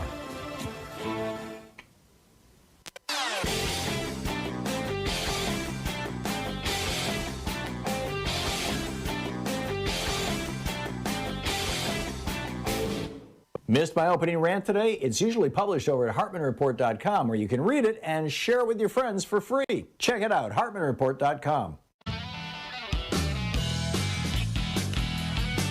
20 minutes past the hour. It's Anything Goes Friday. Elwin in Seattle. Hey, Elwin, what's up? Well, thank you, Tom. I appreciate it. I wish I were a more eloquent messenger, because I feel like I have something important to say about a legal case going on in Oregon, which is happening to my cousin Luke Workala. Are you familiar with that case by any chance? I am not. Luke was raped by a man who, according to the U.S. Navy's report on male rape, which happens as much as to men as it does to women, of course, men are disproportionately present in the Elwin, Navy. I'm feeling real uncomfortable here about talking about somebody else's criminal case, particularly when I don't know anything about it, and not knowing whether you're representing it or him accurately. Can we talk about a general principle here instead of the details of an individual case? Yes, let's talk about a general principle. The general principle is that judges can suppress evidence in criminal trials, and in the case, and that happened in this case. Yes, it did, because it happened twice. Yeah. Because this person was a magna cum laude student and a very noble, honorable person. Right. I don't want to go down the road of all about the case, Elwin. Judges can suppress evidence because if judges can't suppress evidence, then police can do pretty much anything they want to acquire evidence. I mean, you have to have judges have the ability to suppress evidence. If your call is to tell me that you think that somebody got wronged by the criminal justice system, that does happen. And I acknowledge that. I can't speak to this case. If you're calling to offer a specific suggestion to changes in our criminal code, then I'm all ears. But it doesn't sound like that's what you're saying. Well, I'll tell you, in the case I'm speaking of, I was told by the appeals attorney who got the early conviction overturned that judges decide what happened, then they don't let you defend yourself, and that is true. As a general principle, it can happen. It does happen in Oregon. There's more than one innocent man in jail, and in the case... Yeah, there's more than one innocent man in jail all over the place. Elwyn, I'm going to move along. Thank you for the call. John in Greensboro, North Carolina. Hey, John, what's on your mind today? Hi, Tom. I love the show. I also want to say Thank that you. I got my second vaccine yesterday and no issues. So nobody should No be issues. afraid. Okay, that's good news. I have a question for you. You know, when he who must not be named was president, and all the investigations that were going on regarding his tax dealings and, you know, putting his lawyer and all of his, you know, entourage in jail, you know, it seemed as though they were building up a case in order to bring charges against him, but they were waiting until he was no longer the president. And now here we are, way beyond his president. Well, not way beyond, but enough.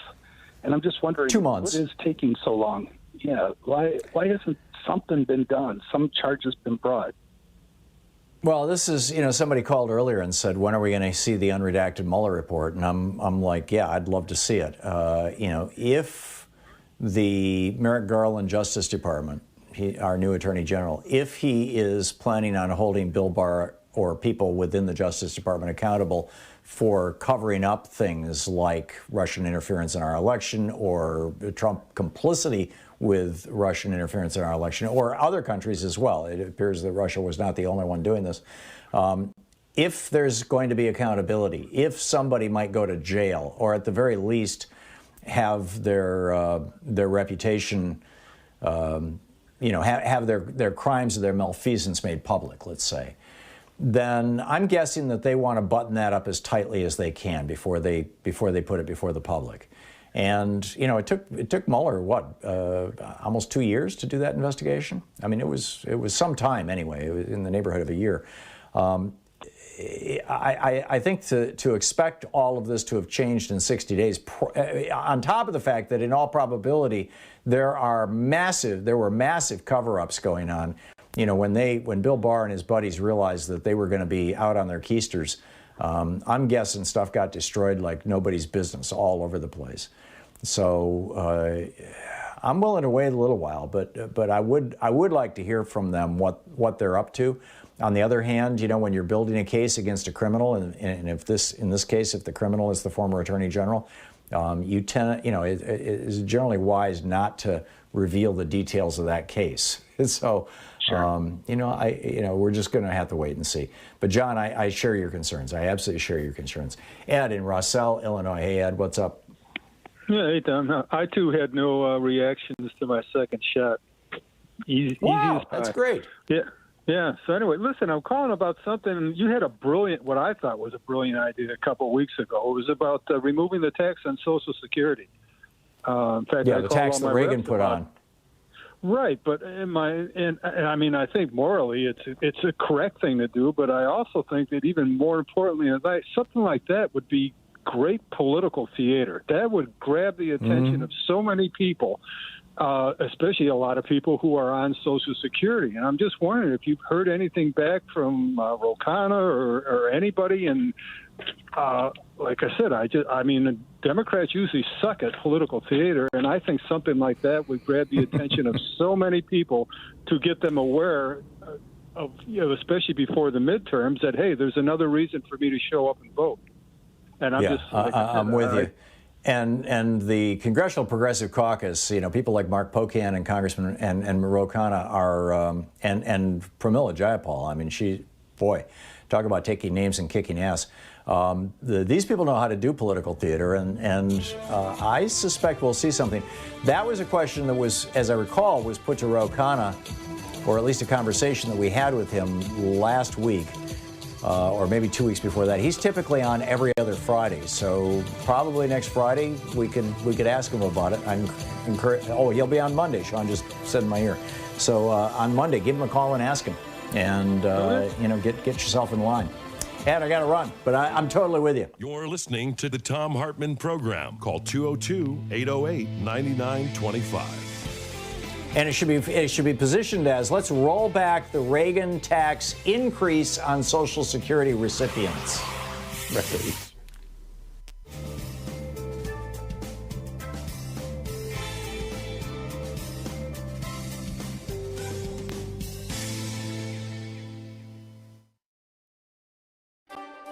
It's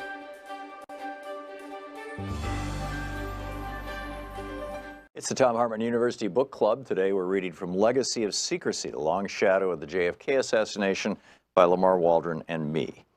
The assassination of President John F. Kennedy on November 22, 1963 triggered cover-ups by officials, this is from the introduction, by the way, that continue to negatively impact American politics, life, and foreign policy.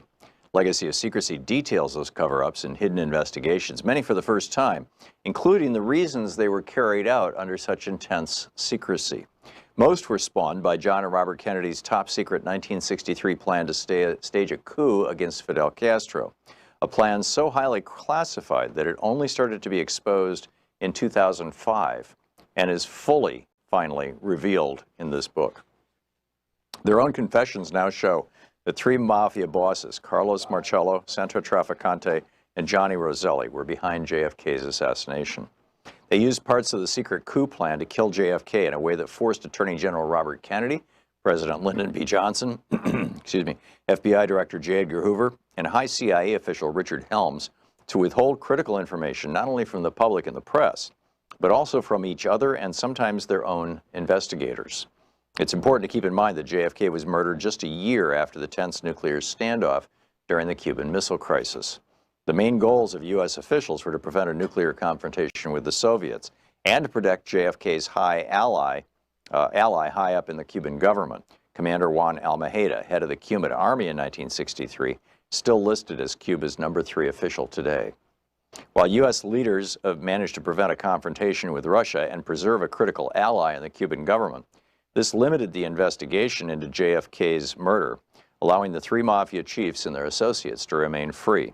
As a result, the long shadow of secrecy surrounding both JFK's murder and the coup plan set the stage for the murder of Martin Luther King, ultimately driving 2 presidents from office and bringing about the murders of 5 congressional witnesses in the mid-1970s. Legacy of Secrecy breaks important new ground in key areas, detailing for the first time Louisiana godfather Carlos Marcello's clear confession to ordering JFK's assassination. Marcello's criminal empire ranged from Dallas to Memphis, and previously secret files at the National Archives have shown that he made this confession in 1985 to an FBI informant ruled credible by a federal judge as part of a secret FBI undercover sting operation named Camtex. Exposed here for the first time, Camtex yielded Marcello's admission that he'd met Lee Harvey Oswald and set Jack Ruby up in business in Dallas. The operation also generated hundreds of hours of heretofore secret prison audio tapes of Marcello discussing his crimes, recorded using the FBI informant's bugged transistor radio. Yet the FBI and Justice Department withheld most of that information from the public and Congress for years until its revelation in this book. Carlos Marcello wasn't the only mob boss who confessed his involvement in JFK's murder to a trusted associate. Legacy also uncovers important new information about Marcello's partners in JFK's assassination, Tampa godfather Santos Trafficante and Johnny Roselli, the Chicago Mafia's man in Las Vegas and Hollywood. Shortly before their deaths, both mobsters admitted their roles in JFK's murder to their attorneys. 2 of their associates with documented ties to the secret JFK Almeida coup plan likewise confessed. Using exclusive new information supported by FBI files apparently withheld from Congress, This book names two of the Georgia men who paid James Earl Ray to kill the Reverend Dr. Martin Luther King, white supremacist Joseph Miltier and Hugh R. Spake. Miltier, who had been involved in Marcello's murder of JFK, was part of a small clique of racists in Atlanta who used Marcello to broker the contract to murder Dr. King.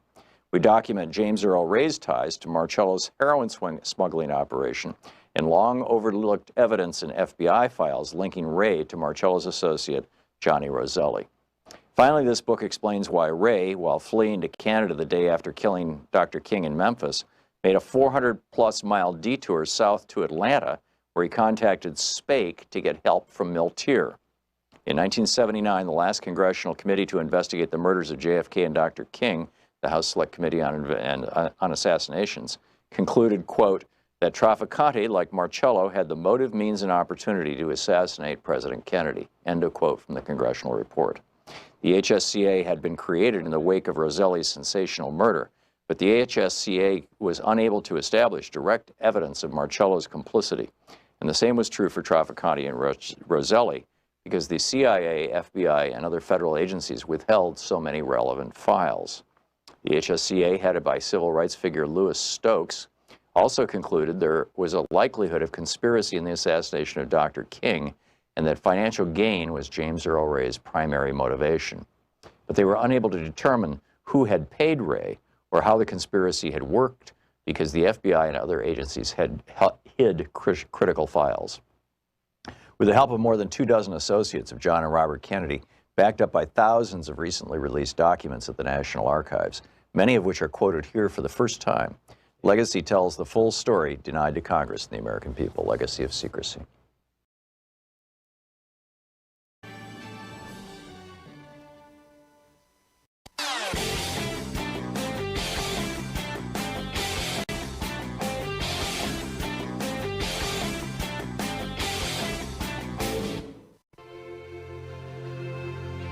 In the science revolution this week, look out as Rand Paul may be infecting America with a brand new COVID epidemic, and we may have no protection.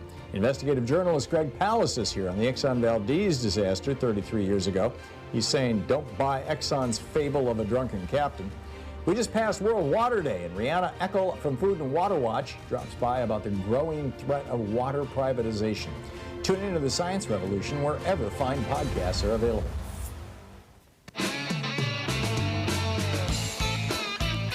Welcome back. Thom Hartmann here with you. Something going on at the U.S. Capitol right now. It looks like a car ran into a police car or into a couple of Capitol Hill officers. The Capitol Police saying someone rammed a vehicle into two Capitol Hill officers, so they've got part of the Capitol locked down. It doesn't appear to be, some big terrorist incident or anything like that. It might. The last time this happened was when Louise and I lived in D.C., and it was, I think, a woman who was intoxicated. Or maybe she was mentally ill. I'm not sure that ever got determined. But in any case, I wanted to very quickly share with you a tweet from Jeff Tiedrich. He cuts right through the BS so effectively. He said, this is about Matt Gaetz, and that'll be the last I'll say on that.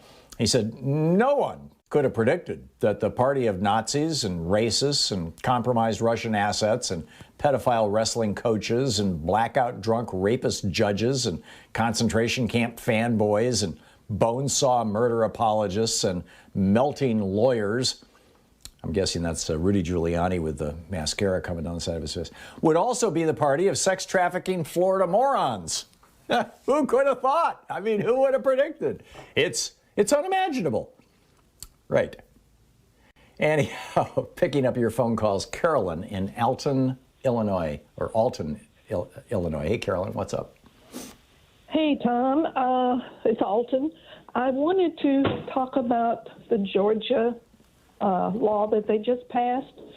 There's one article in there that no one is paying attention to, and it's the most democratic, destroying article in the law. And it is where if a district is voting the wrong direction, the legislators can send in their people and literally take over that district and change that vote. I agree. They could do what Donald Trump was asking Brad Raffensperger, the Secretary of State, to do. Remember Pennsylvania tried to do it during the election, and they backed off. But yeah, Michigan. There was pressure on Michigan to do it too. Carolyn, Rachel Maddow covered this pretty exhaustively or extensively, but I agree with you. The vast majority of the coverage has been about water and pizza to people in line, and this part of this law, which is what the Texas legislature is seeking to replicate, and the Arizona legislature also, Republicans in Arizona, and probably coming to a state near you, is the absolute most egregious, that our election process, instead of being run by people on a transparent basis and by and large by essentially what you would call bureaucrats, people whose job it is to run it and make sure it runs, the same, like collecting taxes and things, that can be taken over by partisans, by political hacks. It's just so wrong. Yeah, you had a caller way back couple of months ago who said that the 2020 election was the last democratic election that we will ever have. If this law is allowed to stand, our democracy is dead because the Republican Party's goal is to make this a one-party rule. I agree. And they're doing it. I completely They've been agree. doing it for the last 20 or 30 years, and the Democrats have been criminally negligent in sitting by and letting it happen. They started with the media. Now they're in the local elections and the state elections, and now you've got, 30 or 40 states passing these laws. And if that article is allowed to stand, our democracy is done. Yeah, I'm completely with you. There are 47 states now in which laws that suppress the vote have been introduced. Ohio, Vermont, and one other state, I'm forgetting which one it is, are the only three that have not. They probably won't pass in the majority of those states. But see, this is why we need H.R. 1, because the For the People Act, because it will render illegal, basically, these kinds of jerry-rigging of elections. And I'm completely with you. I think the media has been sidetracked, and I think that the Republican... I agree. And I think they did that on purpose to sidetrack the media because it's all about, the civil rights and preventing our black brothers and sisters from voting. This will prevent everybody who is non-Republican from voting. I mean, absolutely, or having their vote counted. Yeah, absolutely. And I think that this is one of the reasons why Republicans are running out right now and saying, "Oh, well, you can still you can still there's water fountains in the hot." All they want to talk about is the water stuff, right? Like, because that's the stuff that'll get the headlines, and that's the easy stuff. But I'm with you, Carolyn. This is a big deal. Ami in New Orleans. Hey, Ami, what's up? Ami, yes. I called today because I kind of like, hello? Yeah, I'm listening. I want to take in and bring us back to what John Adams said about our two-party systems. He gave us warnings about two-party systems. And Eisenhower gave us warnings about the war machine we created. They have some things that I heard from the Wolfpack that we can do. It's called an Article 5 Convention. And this Article 5 Convention, we need 38 states to actually change some of the constitutional amendments so that they can kind of like police with the policies we're trying to put in place. So I would like if you can have some information on trying to get, we only have 21 states. We need 38. So that the Constitution can be revised so that we can regain some of our protections that we have lost. Ami, there is a group that has been working very aggressively to have an Article 5 constitutional convention. I think their website is conventionofstates.something. And it is funded by the Koch brothers kind of network. It's funded by a bunch of right-wing billionaires. And from everything I can, and they have been paying to bring people to Washington, D.C. every year for about a decade now to do dress rehearsals for writing a new constitution that, in my opinion, will be an entirely fascistic Constitution, as in merger of corporate and state interests. Basically a defend the billionaires, rewrite of the Constitution, writing into the Constitution things like the Citizens United Supreme Court decision, making sure that can never be taken out by any Supreme Court in the future. The billionaires will continue to be able to basically own our politics. Things like that. I am strongly opposed to this. I don't think that we should be taking the Constitution apart, and particularly in an environment where so many of our politicians, the entire Republican Party, and solidly a small chunk, a small but meaningful chunk of the Democratic Party, are owned by these billionaires or by the corporations that made them rich, I think is a very, very, very dangerous thing. My apologies for disagreeing with you, but you have identified something. You help me to understand, and I'm going to take every bit of advice you gave me and pass the word. Thank you. Okay. Thank you, Ami. It's great to hear from you. I appreciate it. Kathy in Davis, California. Hey, Kathy, what's up? Hi. I've been thinking about the damage that the Trump administration did, and one of the things that he did was to move all of the USDA climate scientists out to Kansas and Missouri. And I'd like to know if you found out anything about what's happened with those wonderful people who didn't even have offices to go to in their new relocated place. Yeah, I have not. You said USDA. I thought it was the EPA, the Environmental Protection Agency. Maybe it was multiple scientific bodies. I think it was the USDA. Okay, all right. But in any case, what they did is they wanted to get rid of a bunch of scientists, and so they said, okay, your job has moved from D.C. to Missouri or Kansas or something like that, and if you don't go, we're just going to let you go and give you your severance pay, and that'll be the end of that. About half of them said, I can't move. My spouse is working here in D.C. or my kids are in school or whatever, and I have not heard if those jobs are coming back to D.C. Yeah. And so I just don't know, Kathy. Thanks for bringing it up, though. I will keep an ear to the ground and let you know if I find out anything. Thank you for the call. Joe in Cupertino, California. Just a minute to the break, Joe. What's up? Well, Tom, you're on point here with the elections. I was just thinking to myself the other day, I go to the post office, and everybody's getting their passports. I live in a very diverse community, and I see kids getting registered their passports. And the lady that's doing that, she works for the post office. She's got vaccinated. But, I think that the proof of residency that the register of the voters has to do and the post office issuing passports is something to look at when we talk about registering voters. But because you can get a passport, but you have to prove you're a citizen, and they also have to prove where you live.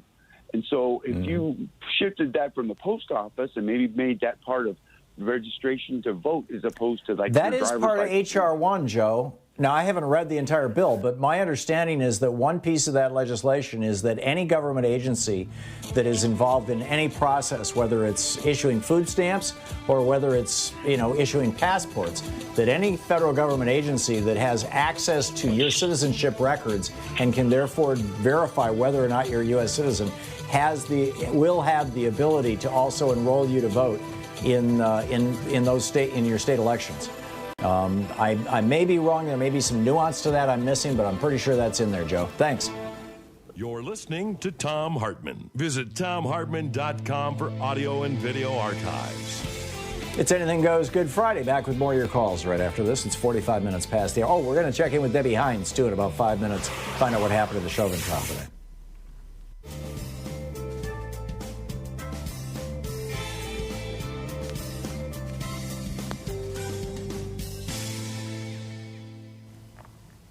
And welcome back, Robin in Kingston, Washington. Hey, Robin, what's up? Hi, Tom. How are you? I'm calling in to once again kind of allay your fears about losing the Republican Party. I think that, and I'm going to use who is on MSNBC, which is a safe haven for some lefties, not me.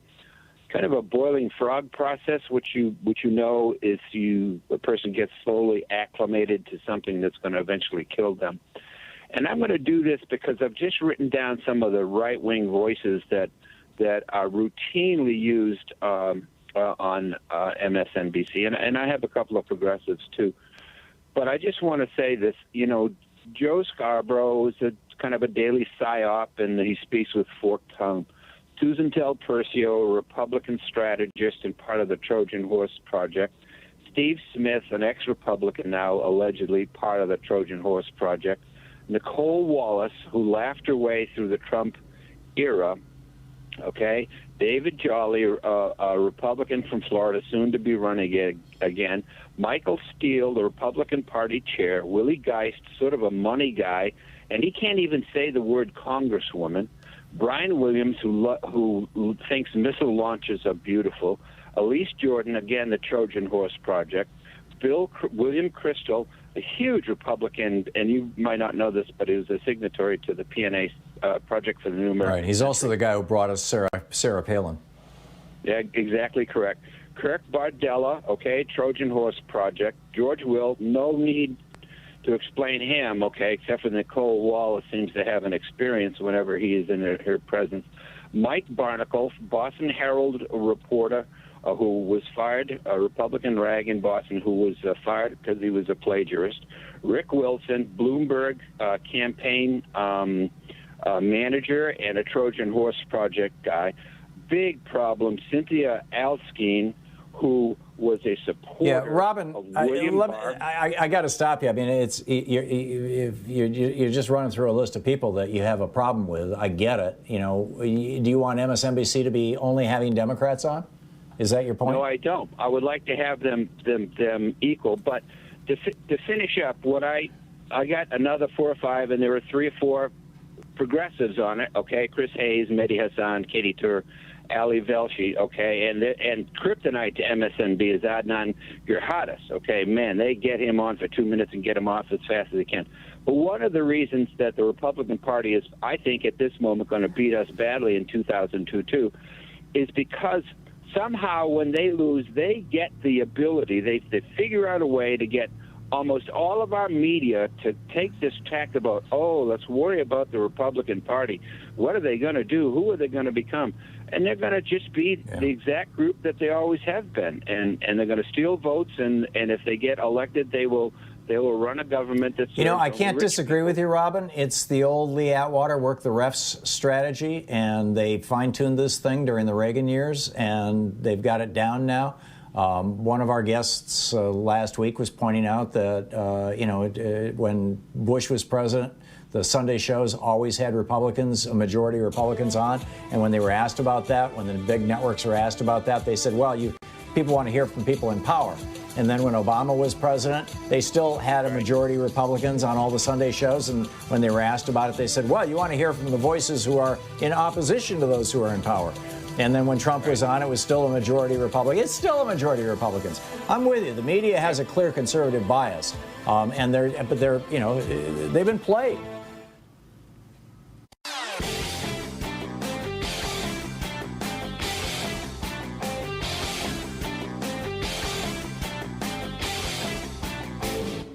Missed my opening rant today? It's usually published over at HartmannReport.com, where you can read it and share it with your friends for free. Check it out, HartmannReport.com. Welcome back. Let's check in with Debbie Hines, the trial lawyer, a legal political commentator, a former prosecutor, also served as the Assistant Attorney General for the state of Maryland. I am Debbie, DEBBIE, Hines.com is her website and her Twitter handle. I am Debbie Hines. And Debbie, thank you for joining us again. What happened today in the trial? You know, today, every day gets better and better in terms of how I view the prosecution's case. But today, I think, was the most compelling witness testimony that they've had all week. I mean, earlier in the week, we had all of the eyewitnesses, and we had, Floyd's girlfriend, and those are the emotional testimonies. But today, we had Lieutenant Zimmerman, and Lieutenant Zimmerman is the oldest, the most senior police officer in the entire Minneapolis Police Department. And so he testified about what's reasonable use of force and what a duty of a police officer has to a suspect. And, it was just very interesting. It wasn't anything that was emotional. He's just going through the nuts and bolts of this is how it works. And he says, obviously, the different threats that you can have by a suspect can change over time. But at the end of the day, putting a knee on someone's neck in the prone position while they're handcuffed is, in his words, absolutely unacceptable. They're not trained that way, and they asked him, well, why is that? He said, because under those circumstances, a person can't breathe. It's deadly force. It can kill a person, which is exactly what happened to Mr. Floyd. So, I mean, he was, just very methodically going through what his training has been.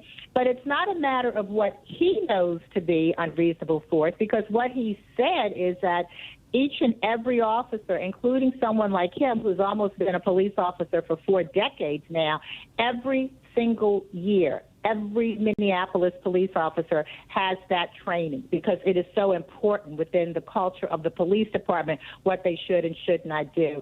So, I mean, he was just really just straightforward, and there really wasn't that much I felt that the defense could do with that. What are you going to be able to do? Because the defense seems to want to harp on some other things. But the second part, in terms of duty of care, which is what is a duty that the officer has to a suspect, regardless of what he's doing, and he said the officers have a duty to protect and to be responsible for the safety and the well-being of someone who's in custody. And we clearly saw that didn't happen, because in addition to the deadly use of force, Chauvin still had his knee on George Floyd's neck, even when the paramedics came, never tried to render him aid. So it was just a really good day, for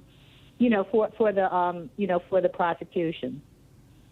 So, Debbie, I'm not a lawyer. I've never been through a criminal trial. I've never been on a jury on a criminal trial. So but I've watched a lot of Perry Mason and things like that over the years.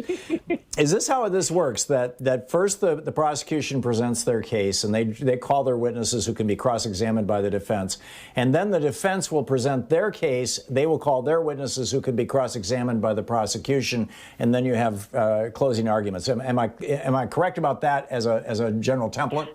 Yeah, the general proposition. I mean, in this case, the defense will call witnesses. They don't have to. The defense is never obligated to call witnesses. In this case, I believe they obviously will, but they're not obligated in any case to call witnesses. And the defendant has an absolute right to remain silent and not take the stand. Sure, but at this point in time, the defense has not begun really their defense. All they've been doing is trying to poke holes in the prosecution, right? So when does that begin? Right. And what do you expect the strategy will be? We have about a minute and a half. Well, I think we got about 2 minutes here. Okay, so we don't really know when it's going to begin. What we do know is that the prosecution is a little ahead of schedule. And the reason why I think we're not knowing when it is, the judge is really being very cautious about not trying to let really the media know who's up next and how many witnesses for the particular day, just to keep everything, as secure as possible. So the trial was slated to take several weeks, so at least it'll probably take potentially another 2 weeks. And the defense case is really, I believe, totally on the autopsy report. I really don't feel there's that much they can do with the police officers' use of reasonable force, although here's how it works. I'm sure they'll be able to find some witness somewhere that could say, given the circumstances, Chauvin's use of force was reasonable. But I think that what they're going to harp most at is on the autopsy report, and that's why it was very important that we're starting to see witnesses who are saying that the lack of the position that Mr. Floyd was in caused him to have lack of breathing, as it would for anyone.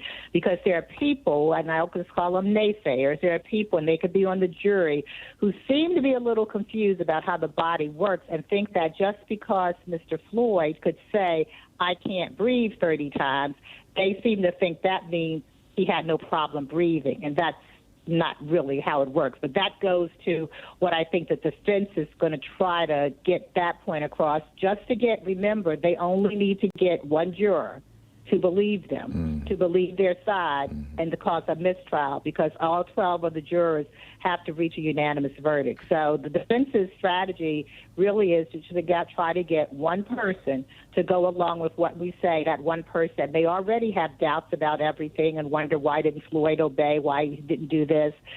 That's all they need to do, is just to harp on that one person to get them to understand that, well, it could be drugs. It could have been everything else that could have caused him other than a knee on his neck for 9 minutes and 29 seconds.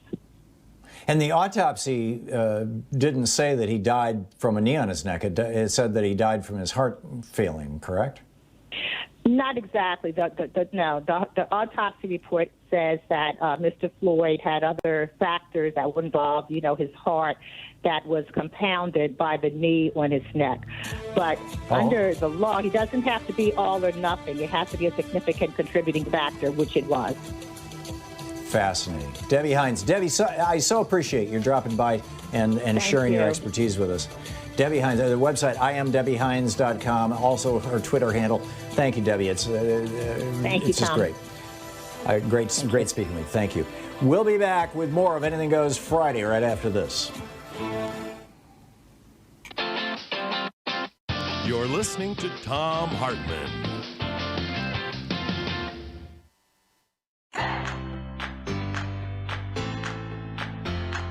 These companies support the Thom Hartmann Program. They are CB Distillery, CBD for sleeping. More info at cbdistillery.com, code TOM. The Clean Phone Pro phone sanitizer and charger. More info at thenewdealshop.com. ExpressVPN, the VPN that just works. More information at expressvpn.com/Tom. X-Chair, changing the world one seat at a time. More information at xchairtom.com. Bloomsy Box, simply better blooms. More info available at bloomsybox.com, code TOM. And Boll & Branch Sheets, crafted for the common good. More info at bollandbranch.com, code TOM.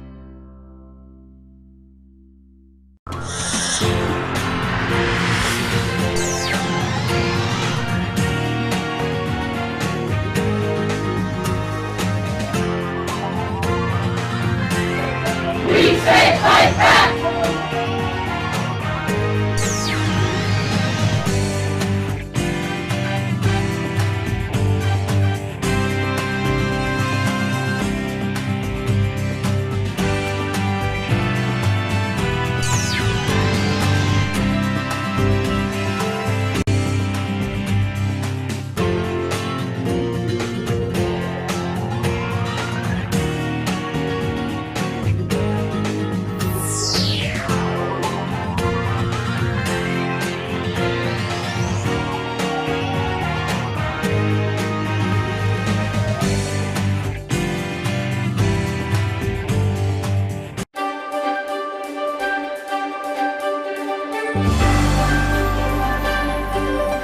Our book today is My Life in the Black Party. The title is just another N-word, and it's by Field Marshal Don Cox, his life in the Black Panther Party. This is from Chapter 5, page 47. The chapter is titled, Use What You Got to Get What You Need. Before we entered into a direct relationship with the Panthers, our group had wanted to prove our worthiness by our actions. Since that was no longer in question, contact was made and a rendezvous fixed to meet at Huey's Pad on Telegraph Avenue in Oakland. I don't remember much about that first gathering, other than meeting David Hilliard, the Panther Party's chief of staff, for the first time. The only thing that stands out in my memory is a question from Huey as we were sipping coffee. He asked if I didn't think it better to be properly equipped before going into action. He suggested it was best to first rip off the necessary funds to get everything we needed in advance of launching a major effort. I had practically memorized his essay, The Correct Handling of a Revolution, in which he spoke of teaching by example.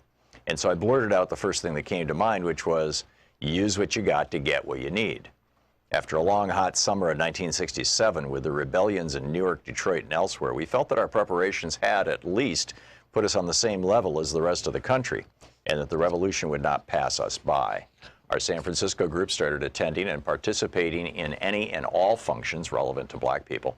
And we tried to let everyone in our area, and we tried to get to know everyone in our area associated with the struggle. We also continued our community meetings. News of the death of Che Guevara in October of that year had us walking around in a stupor for a while, and although that came as a severe blow to the international struggle for freedom and justice of all people, we were proud to be among those who had responded to his battle cry and had picked up the fallen arms. Huey asked if we would conduct a meeting on Hunters Point for him. He was supposed to go, but something had come up and he couldn't make it. We were honored that he thought enough of us to ask, and we were more than enthusiastic to do whatever he wanted. It was at that meeting that we had a new, surprising experience. We met our first resistance in the form of Adam Rogers. He was supposed to have been the biggest, baddest N-word on Hunters Point, but when we encountered him, he came across like an Uncle Tom. He seemed to be impressed with our firearms demonstration, but he was violently against the idea of black people arming themselves for self-defense. He was convinced that would increase repression, even though history proved him wrong. When we examined the history of repression of black people, the only time there was significant decline in police violence and murders perpetrated against blacks was precisely the period when blacks were organized and had access to guns. Given the wave of terror and violence against blacks that continues to sweep the country, I truly believe there is a lesson to be learned from that fact. Rogers was one of the wounded in the Hunters Point Rebellion of the year before, and a photograph of him had been used by the news media to illustrate articles on the riots that broke out following the killing of a black teenager by police that September. Because of that, we were even more surprised by his reaction. It was not until later that we discovered that the administration of San Francisco Mayor Joseph Alito had sent in money after the rebellion and had bought off the so-called bad N-words. The same technique was used from coast to coast. Despite Rogers, most everyone seemed to like what we had to say and really related to the firearms demonstration. Several people wanted to take courses in handling weapons, and so I fixed a rendezvous for the following Saturday at the parking lot of the abandoned shopping center right on top of Hunters Point.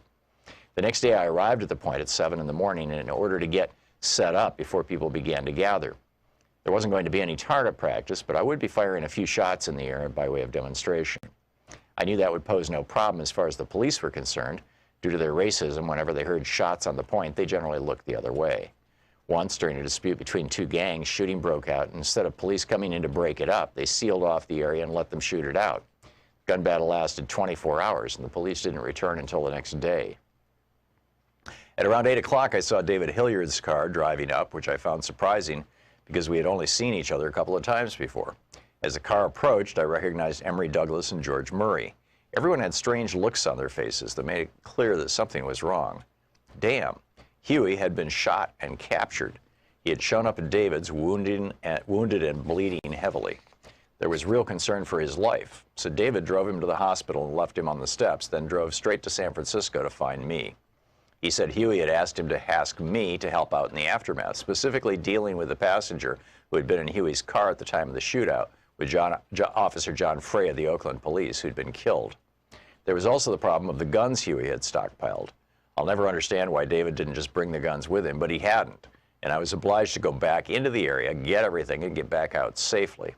That might sound easy, but the shootout had occurred less than 3 hours before, and there was one policeman dead and one seriously wounded, so it was hot over in Oakland, to say the least.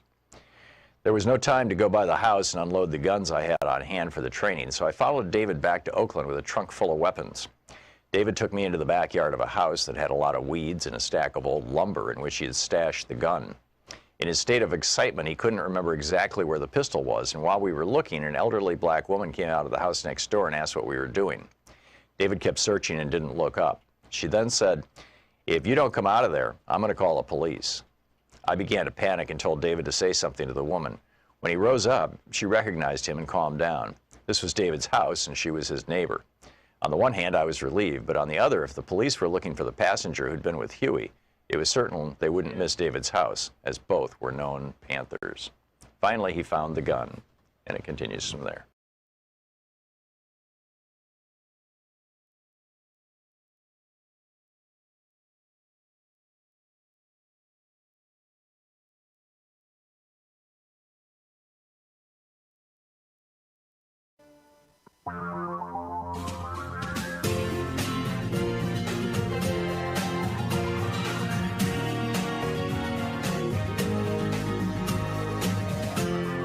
This is the Thom Hartmann Program. Welcome back. What's going on at the U.S. Capitol? Apparently what happened was a person was driving a car intending to ram one of the barriers outside the U.S. Capitol. Two police officers attempted to stop the car on foot and essentially jumped in front of it like halt. The car mowed them down. Those 2 police officers are in the hospital right now in fairly serious condition. The person, after they hit the police officers, jumped out of the car with a knife, which kind of, and was injured. I don't know if they were shot or how they were injured. And that person, the perpetrator here, is also in the hospital right now. The great fear, of course, is that it's some sort of a Tim McVeigh kind of thing, right? That somebody's driving a car that's filled with explosives and they're trying to get it close enough to the Capitol building to blow it up. It looks like it's more likely it's just a crazy person with a knife, but crazy people with knives driving cars can also do a lot of damage and have severely injured these 2 Capitol Hill police officers, which is, anytime anybody's injured, particularly when they're trying to do their job and protect the Capitol, is just a complete tragedy. So anyhow, that's what's going on. It's wall-to-wall coverage on the networks because, hey, if it bleeds, it leads. But thought you might want the update. So all that said, let's pick up your phone calls. It is Anything Goes Friday here. And Sally in Chihuahua, Washington. Hey, Sally, what's up? Hey, Northeast Washington, Chihuahua. How you pronounce it? Chihuahua. Okay, thank you. Chihuahua, yeah. Thank you. It's been burning with me for some time, and that is I'm represented by Kathy McMorris Rogers in this district. And, is right. But what I'd really like to know is the physical location of the 126 or 7 sedacious GOP representatives during the January 6th insurrection. That's my question. And I don't know the answer to that, Sally. And one of the things that I'm finding baffling is that we have not seen. Now, again, this might be the Justice Department building a criminal case, but we have not seen any of the Capitol security footage from the day or 2 before January 6th, when several Republican members are alleged to have been giving tours to the people who were planning to assault the Capitol. And now I'm hearing reports, and again, I don't know, I can't say that this is accurate or true, but there are, and maybe it's just speculation, so please take this with a grain of salt, but that the Capitol routinely destroys their security footage after about 30 days, and that security footage might not have been secured because, of course, Donald Trump was still president, and it might even have been destroyed. So, there are a lot of shoes here that have yet to drop, and I don't have any immediate or easy answers. I'm sorry, but let's all keep an eye on it. Right. Yeah, I'm with you, Sally. I'm completely with you. Thank you. Yep, good talking to you. Skip in Seattle. Hey, Skip, what's up? Well, houses over time need to have their plumbing replaced and their wiring replaced, and it's time for the Democrats, my party, to get rid of the jackass. It's time to take a new logo, and I would like to suggest we use that iconic photo of the blue planet from outer space. Aren't we probably the only possible solution to the climate problem, and shouldn't the Democrats lead on that and use a symbol that symbolizes what we need to do? I'll leave it with you and your listeners to talk about it. Thanks, Tom. Okay. Well, it's an idea. I would think that probably if you're looking for some new all-American symbol, that something like the eagle would probably be a better one. We had 2 eagles a couple of days ago flying over the Columbia River. It was just so amazing. It was a really windy day, and they're just dancing in the wind. Yeah, the blue planet, that could do it. Skip, thank you. It's great to hear from you. I appreciate the call and the thought, and maybe somebody will weigh in on should the Democratic Party change its logo and get rid of the jackass, or the donkey, shall we say. Dale in Springfield, Missouri. Hey, Dale, what's up? Well, hello, Tom. Hey, just to clarify what that caller earlier was saying about Missouri and Medicaid, the people overwhelmingly voted in an amendment to the Constitution to expand Medicaid. The Republican legislature refuses to fund it. They have passed a budget with no funding for expansion of Medicaid. Right. And in fact, one of your Republicans, this is State Representative Justin Hill, he said, "I am proud to stand against the will of the people." What? That's the one. Yes. Okay. I think we are starting to see the beginnings of a secessionist movement in this country. The legislatures of both Missouri and Oklahoma have got legislation to declare Biden's executive orders unconstitutional and not to be followed. That's the beginning. The other thing coming up in Missouri is they are authorizing a statewide militia that the only requirement to join, and owned by the governor, of course, is that you be able to be licensed to carry a firearm. It's not the National Guard, it's a statewide militia. Right. And I seriously think that we're beginning to see the beginnings of a secessionist movement. And like you point out often, is that the people in Germany said it happened in such small steps we didn't see it coming. Right. Yeah. And we have the benefit of having seen their experience. But, Dale, that's very troubling. I mean, there have been fringe crackpotty secessionist movements. There's been one going on here in Oregon for probably 60 years. There's one in California. There was one in Vermont when I lived there. But everybody kind of realized that they were just the local eccentrics. But when you've got the governor and the legislature talking about it, it becomes a whole different thing. Dale, thank you for the update. Thanks for the information. Deborah in Denver. Hey, Deborah, what's on your mind? Hi, Tom. I'm out here in Colorado, and I want to make a case to you, and then I have a question for you. First, I just want to say that I am very pro-Israel. I have ties to Israel, and that's why I feel compelled to do this and talk to you. This is in regards to the Israeli elections, Iran, and Jimmy Carter, and I will explain. First of all, we're moving towards peace with Iran. However, we have a big problem, Netanyahu. I feel that he is an obstacle to peace, and that's why we need the opposition to win. First of all, Gantz. Yeah. So here's how I think that this should play out. Okay. What Netanyahu is not seeing is that Iran is the golden key to peace in the Middle East, and he closed the door. I think that we need to persuade Iran's religious leaders with sincerity, of our sincerity, to restore our trustworthy commitments. And here's how.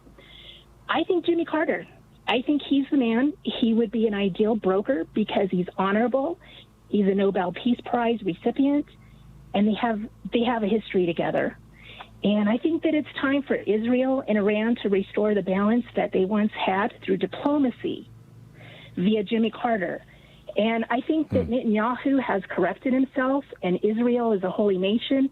The two do not mix. There cannot be peace. Yeah. I don't think that Netanyahu is a good choice for this. What do you think? Yeah, I don't disagree with your analysis, Deborah. And I've we also Netanyahu's under indictment, multiple indictments for corruption. He's the Donald Trump of Israel. That's the bottom line, and that's not a good thing for Israel, frankly. Do you think and it's not a good thing for peace in the Middle East. Yeah, I think it might work. I don't know if Jimmy Carter's physically capable of it now. Deborah, thank you for the call. This is the Thom Hartmann Program. I mean, he's pushing his mid-90s. That's a big lift. But there have to be people who could undertake. Well, Biden has begun an initiative.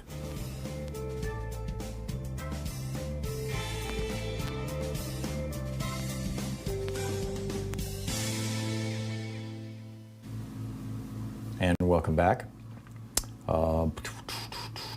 Let's see here. Yeah, Jeff in Portland, Oregon. Hey, Jeff, what's on your mind today? Hi, Tom. Happy Anything Goes Friday, and congrats on getting close to being fully vaccinated. As a quick side note, I know you've praised Governor Brown's COVID response here. I've noticed, though, our vaccine rollout, particularly for frontline workers, has been slow compared to other Democratic states like Washington, Michigan, and even New York. But that's just a side note. Just wanted to throw that in there. Well, I'm not saying she's the Messiah. I just think she's been trying to do a careful, methodical, step by step, and I agree with her decision to vaccinate first responders and teachers. And hospital people, even when they're not over 65. Different states have taken different positions on this, and I think she did the right thing. Well, she put grocery workers and other frontline workers behind. They're not eligible till Monday, I think. But anyway, I want to talk about how we crushed the GOP and rebuild America for the 21st century. As your piece from earlier in the week articulated so well, Democrats in Congress need to hold the Trump administration accountable for what Reuters and the New York Times both reported as 400,000 unnecessary deaths from COVID. And Tom, as you wrote, look what the Republicans did to Hillary over 4 deaths in Benghazi. Compare that to the lack of outrage so far from Democrats over 400,000 avoidable deaths at the hands of Trump. We let Bush and Cheney get away unscathed with lying us into 2 unnecessary wars. So we can't just similarly let Trump off the hook for what I would call his great betrayal of American people, of America. And Tom, in regards to endless wars and bloated Pentagon budgets, Will Bunch of the Philadelphia Inquirer has a piece that Common Dreams also reposted yesterday, and the title, if you ask me, says it all. It's America's military-industrial complex squanders $1.7 trillion on a lame fighter jet while the president begs for infrastructure cash. And Tom, don't you agree? When we ran against Reagan, we just can't leave out the part of his legacy that left us with this gross distortion of priorities, and there's no better time than now to reverse that. I completely agree, Jeff. And our military budget is just crazy, and it's not just crazy because of its size. It's crazy because we're putting so much money in so many wrong areas, and the military has had immunity essentially from environmental regulations. Some of the worst. I think they are the largest institutional polluter in the United States, maybe one of the largest institutional polluters in the world. Among other things, I would love to see our military budget taken apart and put back together again from top to bottom. And I hope Democrats have the fortitude to do that. And it's going to be tough. Every time it's going to be tough. When they go even Bernie was not taking on the F-35 because they were building parts for it. It was 3,500 jobs in Vermont. It's a tough one. Well, yeah, and Mark Pocan led a letter to Biden that was signed by 50 other Democrats, calling for this reprioritization. So people should check the list, and if your representative didn't sign it, call them and get them to sign on to that letter. Yeah, I'm with you. Jeff, thank you. War and peace, right? Life and death. These are real issues, and this is big stuff. It's coming up on 20 minutes past the hour. We'll be right back.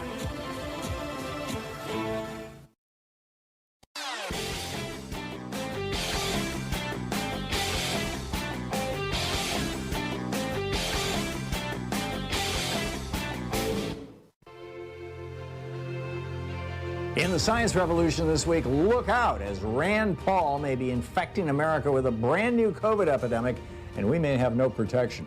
Investigative journalist Greg Palast is here on the Exxon Valdez disaster 33 years ago. He's saying, don't buy Exxon's fable of a drunken captain. We just passed World Water Day, and Rihanna Eckel from Food and Water Watch drops by about the growing threat of water privatization. Tune into the science revolution wherever fine podcasts are available. So it appears that the suspect in D.C. who jumped out of the car with the knife was shot by the Capitol Police. That person had just run into. Jean in Bloomington, Minnesota. Hey, Jean, what's on your mind today? Well, I was just calling in to respond to that retired officer that was saying that if he didn't have qualified immunity, he couldn't have afforded an attorney to represent him if he was sued, frivolously or not. And I've been a registered nurse for a long time, over 46 years. I need a license to practice. And then I have malpractice insurance should someone decide to sue me. And I think that that's what we should be looking at for police. That's brilliant. And that's kind of a variation on my let's do that with guns, liability insurance, because the insurance companies are much more aggressive at weeding out high-risk people than even the FBI, in my opinion. And I mean, if they track how you drive and how much alcohol you buy, and some insurance companies are doing that, car insurance companies are doing that, then certainly a company that was writing liability policies for police officers, if you were to strip away all of the state immunity or much of the state immunity, then those individual policies would be very difficult to get for somebody. Apparently, Chauvin has multiple past excessive use of force charges against him. They're not bringing up any of this in the trial because that's not what he's on trial for. He's not on trial for those particular instances, and they have to keep it, tightly focused to one thing. But yeah, and that's a good idea, Gene. It's not cost prohibitive unless, I assume, you keep getting sued over and over. I would imagine your rates go up or you wouldn't be able to get it. Yeah, makes perfect sense. Thank you, Gene. Thank you. That's a good idea. Let's roll that around. John in Warner Rapids, Georgia. Hey, John, what's on your mind? No, it's Warner Robins. Oh, Robbins. Okay, I thought so. Yeah. I've been there. Oh, really? Okay. Listen, I just want to get your take. It's something I thought of. If the SCOTUS supposedly ruled that corporations are persons and that money is a form of speech, would not people also be persons, and would not their vote be a form of speech? And if so, how can anybody pass censure or restrictive speech laws? Did I miss something? No, you're right on top of it, John. The Supreme Court has had numerous opportunities to assert that voting is a right in the United States. The phrase right to vote appears several times in the Constitution, including in several of the amendments. And yet, the Supreme Court has never chosen to do that. They could have, and I think they should have. And in fact, in the 1997 motor voter law, that said that states could register you to vote when you get your driver's license. That law, both in its preamble and in the actual law itself, says that voting is a right in the United States. That could have been taken to the Supreme Court and used to adjudicate this. But instead, what happened in the 2000 election, when Al Gore and George Bush were fighting it out down in Florida after Jeb Bush knocked 90,000 black people off the voting rolls to get it down to 500 vote margin, the Supreme Court stopped the recount. There was an actual recount that when the New York Times actually, a year later, they brought all those ballots up to New York City, and they and the Associated Press and the Washington Post and Gannett went through and literally counted every single one, and they said, by any measure, Al Gore won that election in Florida. But when the Supreme Court stopped that recount, the opinion that was written by Rehnquist said there is no constitutional right to vote for president. And arguably, technically, that's correct because we don't directly elect our presidents. We do it indirectly via the Electoral College. But they could have taken an opportunity to say, for every other position, you have a right to vote, or the right to vote in America is sacred. It's just that we elect our presidents indirectly via the Electoral College, or your right to vote for elected. But no, they just blew the whole thing up. And then they realized it was such a bad decision that they wrote into the decision that this decision should never be quoted in the future because it's such a terrible decision. We don't want it to be precedent. And of course, it's now been quoted at least 3 or 4 times in other decisions. So, but yeah, you absolutely nailed it, John. And it's a mess. Thank you for the call. Mario in Lexington, Kentucky. Hey, Mario, what's on your mind? Oh, hey, Tom. Glad to talk to you. Been listening to you since the KOA days of Denver. I just want to add an addendum to the gentleman from Missouri commenting about how Medicaid, the expansion of Medicaid was denied by the legislature. This is money that's allocated by the federal government, and arguably anybody who's being denied that, or everybody in that state and any of the other states have been denied this Medicare coverage, need to sue everybody. They need to sue everybody in the legislative branch, including the governor, in state court, possibly federal court. And, you know, they could start by going to the courthouse and getting themselves a prisoner packet, and they can file this pro se by themselves. They might even find an advocacy group that might help them do this. But it's like anything. I think, yeah, and if you can find somebody in Missouri who had a relation die or who themselves has been injured by lack of medical care by virtue of the fact that they could not afford to get medical care, sort of like the Charlene Dill case down in Florida against Rick Scott, although that did not go to court. But, you know, I think Rick Scott has her blood on his hands to this day. Then you would actually have a harm even that you could demonstrate as a consequence of that. Mario, I got to run, but thank you. That's a great suggestion. I hope somebody in Missouri is listening. We'll be right back. You're listening to the Thom Hartmann Program. Call 202-808-9925. Now, let me rephrase that. I know people in Missouri are listening. I hope somebody in Missouri who has the means and willpower to do something about it is listening. We'll be right back.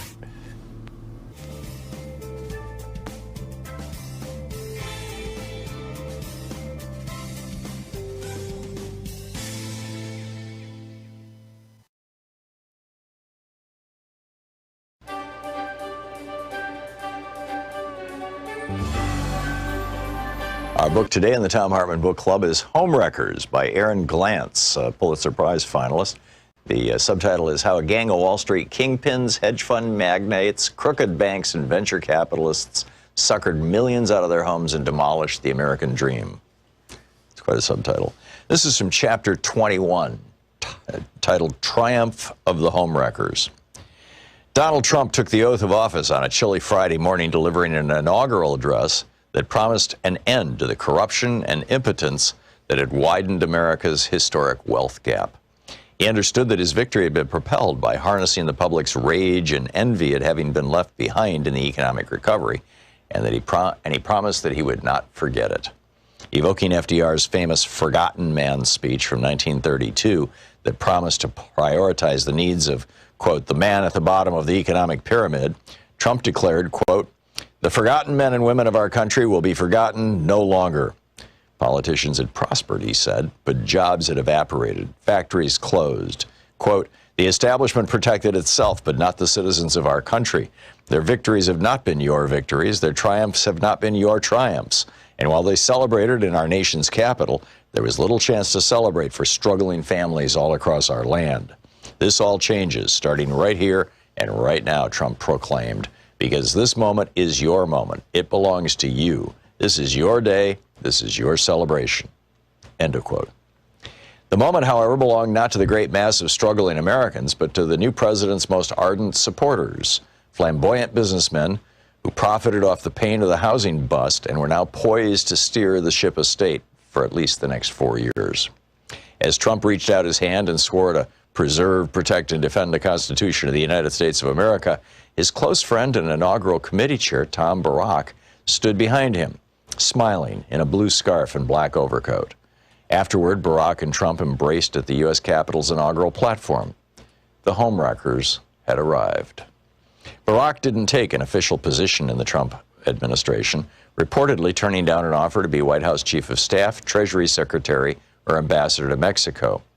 Roger Stone told me he could have had any position he wanted, but working for the government would have meant making a lot less money. I don't think he has the belly for public service, Stone observed. Other homewreckers had no such qualms. If they changed the rules of the game now, they could make more money later. Steve Mnuchin, by now dubbed the foreclosure king by his critics, was confirmed as Treasury Secretary. His top deputy at One West, the bank, Joseph Otting, became the nation's chief bank regulator, the comptroller of the currency. Wilbur Ross, the bankruptcy tycoon who bought Florida's Bank United, became the Commerce Secretary, charged with everything from negotiating trade deals to overseeing the U.S. Census. Steve Schwarzman, the chairman of Blackstone, became chair of the White House's Strategic and Policy Forum, a group of business leaders who were to meet regularly with Trump. Jamie Dimon of J.P. Morgan Chase was named vice chair. Though the group disbanded over the summer after Trump's statement that bigotry and violence on many sides were responsible for a white nationalist killing a counter-protester in Charlottesville, Virginia, Schwartzman, along with Barack, is said to be among a small group of outsiders, including Sean Hannity, who are put directly through to the president rather than being routed through the normal communications channels. Hannity reportedly chats with Trump nightly. Schwartzman has flown on Air Force One. On February 12, 2017, less than a month into Trump's presidency, while the commander-in-chief was dining with Prime Minister Shinzo Abe of Japan at his Mar-a-Lago golf club, Schwartzman threw a massive 70th birthday bash at his Four Winds estate, barely a mile and a half away. This time, neither Donald nor Melania Trump could make it, but daughter Ivanka and son-in-law Jared Kushner did, along with Mnuchin, Ross, and a who's who of high finance and culture, from Henry Kravis, co-founder of the hostile takeover firm Kohlberg Kravis Roberts, to the fashion designer Donatella Versace. The party featured live camels, trapeze artists, fireworks, and a gondolier. Schwartzman's tennis courts were covered with Asian-themed staging. The man who'd hired Patti LaBelle to sing Happy Birthday for his 60th was serenaded by Gwen Stefani on his 70th. After Happy Birthday, the peroxide pop star took a, quote, a quick twirl with the birthday boy around a dance floor constructed inside a two-story tent where acrobats shimmied and jumped, the New York Times reported. Unlike a decade before, when Schwartzman's glorious pre-bust bash sparked condemnation from sources as conservative as the Wall Street Journal, this time the festivities sparked very little blowback. In her story, Bloomberg reporter Amanda Gordon reveled in the comparison with Schwartzman's 60th. There were some differences, though, she wrote. Remember that beautiful fur coat on Melania Trump? It was New York in February on a weeknight. This time, no bundling required, with many folks golfing and swimming all day before a balmy night and fireworks alongside a full moon. Howard Marks, the co-chairman of Oak Tree Capital, a vulture firm that had bought and flipped 3,000 foreclosures, told Gordon, quote, "The world is an uncertain place. A lot of people are unhappy with a lot of other people. There are a lot of things that people are upset about. So it's nice to have an evening where everybody's happy, harmonious, and upbeat." End quote. There was a lot of celebrating to be had. In June, the gang got together for the marriage of Steve Mnuchin and his third wife, actress Louise Linton, almost 2 decades younger than him. And then it continues from there. The book is Homewreckers by Aaron Glantz.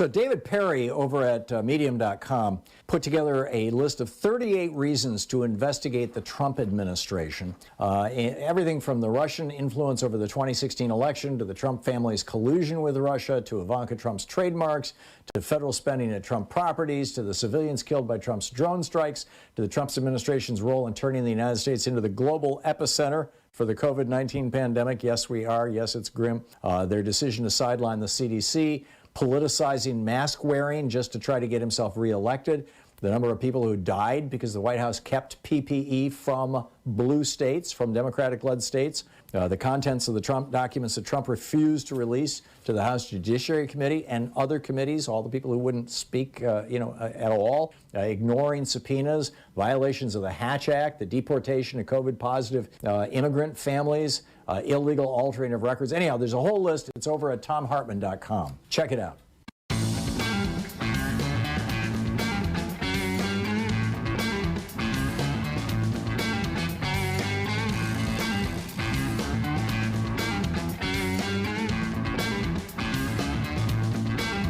It was Friday. Thom Hartmann here with you, and Larry in Los Angeles. Hey, Larry, what's on your mind? Joe Biden has been in office for 2 months and 10 days, and if I extrapolate the numbers from January, giving Joe Biden a third of those numbers, he has seen 1.5 million jobs created since he's been in the White House. When you look at Donald Trump, who lost 2.8 million jobs, George W. Bush, who gained 1.3 million jobs, and then George H.W. also gained 2.6. The numbers come out that Joe Biden in his 2 months and 10 days has seen more jobs created than Bush, Trump combined. And that kind of follows a trend with Democrats. When I look at the records, every Democrat has seen more jobs created than the Republican before him and the Republican that followed him when you compare the numbers. And if Biden can do what Democrats normally do, and that is take the tax rate closer to the sweet spot, he will probably outperform Bill Clinton's 23 million jobs created and become the greatest job creator in the history of the presidencies, because Clinton was the best. And if Biden can get that tax increase and do this infrastructure spending, I think he will top all of them, and it won't even be numerically. Right. Yeah, I'm with you, Larry. Numerically, if you do it as a percentage of the labor force, FDR still has everybody beat. But you know, he was recovering from the Great Depression. In this case, you've got now Joe Biden recovering from the Great Pandemic Depression, or the Great Trump Depression. I mean, had Trump responded to the pandemic the way that the South Koreans or the Taiwanese or the Australians or the New Zealanders did, we would not even have had the Depression. You know, they're all still relatively normal. But I'm completely with you, and even Carter outperforms all the Republicans. Yeah. This is, well, it's because Democrats actually invest in the country, and that produces jobs. Right. Whereas Republicans invest in billionaires, and that makes billionaires richer, but they tend to then lay people off. I mean, we've given like $1 trillion in the last couple of years in tax subsidies to the fossil fuel industry, and what have they done? They've gotten rid of about 50,000 jobs. It's just plain old flat out crazy. Larry, thank you. Spot on. Great point and well made. Virginia in Jonesboro, Tennessee. Hey, Virginia, what's on your mind today? I was calling in response to a caller talking about she wanted to know what happened to the scientists who were moved from Washington to Kansas City. And that did take place, it's my understanding. There was an editorial in the Washington Post concerning it on July 1st, 2019. And a lot of the scientists were in the agricultural department, working on climate change, new rice crops, because of the rice now. They're finding that the soil depletion, the rice isn't as nutritious. That's just one of the areas that was taken out. And it's my understanding that the reason why a lot of people didn't go is there were no offices set up and no scientific community to interact with. So they would be going to Kansas City and basically doing nothing. And this is a pattern of how the Trump administration got rid of our pandemic response the same way, by defunding and then just not providing sources and either moving them or doing something else. Thank you. Right, he closed two offices, one in the National Security. I'm sorry? Go ahead.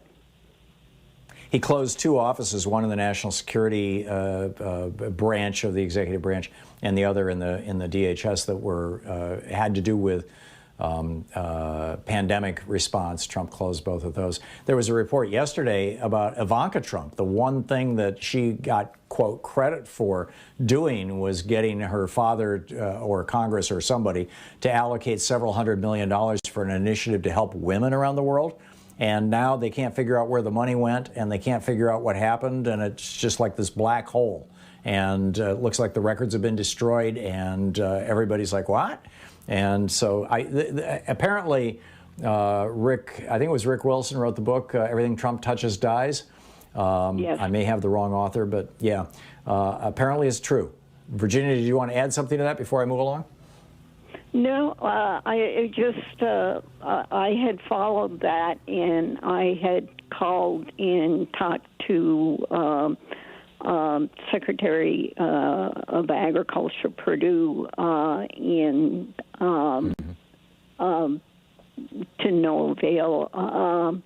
And a lot of us are trying to do that. Virginia, I do need to move along, but thank you, and good on you for your activism. I appreciate the call. Thank you for giving us the information.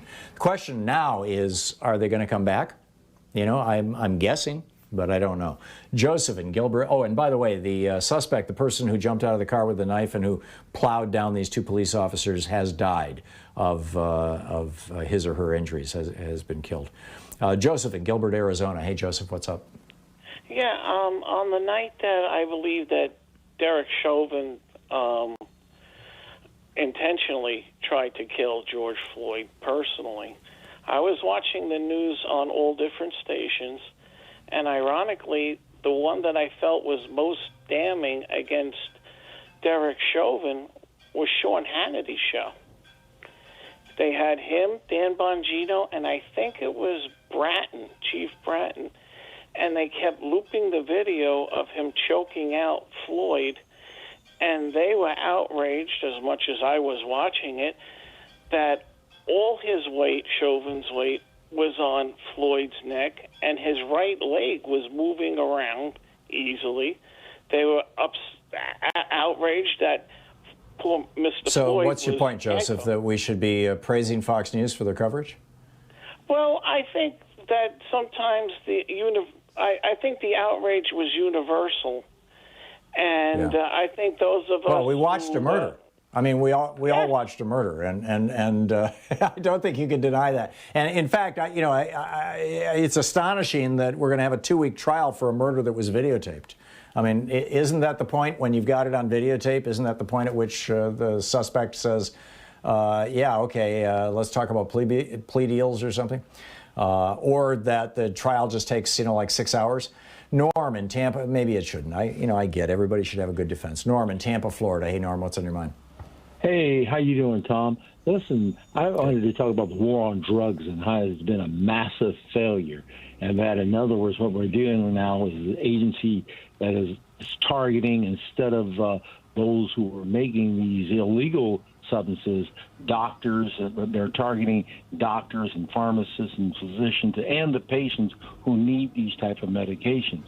I'm looking at an article by it's American Council of Health Science, and it shows that because of DEA policy and CDC misguidelines, there was, in 2016, there's a direct correlation between the increase in methamphetamine and heroin as a result of these so-called guidelines, or fentanyl. And because they prevent. This is what George Floyd's girlfriend was talking about. People were getting addicted because we went too generous. You had Purdue Pharma out there selling narcotics to everybody in sight and kind of rewriting the rules of medicine, and people got addicted. And then all of a sudden we went too far in the other direction, and now people who are actually in chronic pain cannot get medication. Somebody called in to tell Ro Khan about that last week, and I was pleased to hear that, because there is a place for narcotics in responsible hands, not irresponsible hands. But there is a place in medicine. We'll be back. It's 45 minutes past the hour. You're listening to Thom Hartmann. Visit ThomHartmann.com for audio and video archives. Yogananda Pittman, the acting chief of the U.S. Capitol Police, is holding a press conference. One of the officers has also died in this incident this morning. Very sad.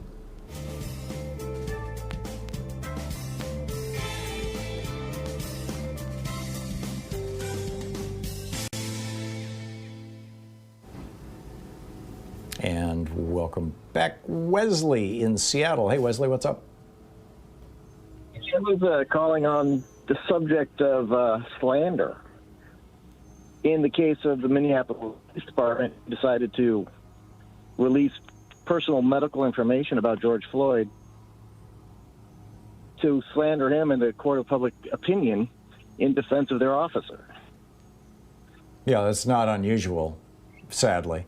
I know, but now that slander's a case that could be charged for $1.5 billion, it has some implications. I don't understand. Are you suggesting that does he not Floyd have the same family rights under Citizens United that Dominion has? Well, I'm not sure what that has to do with a murder case.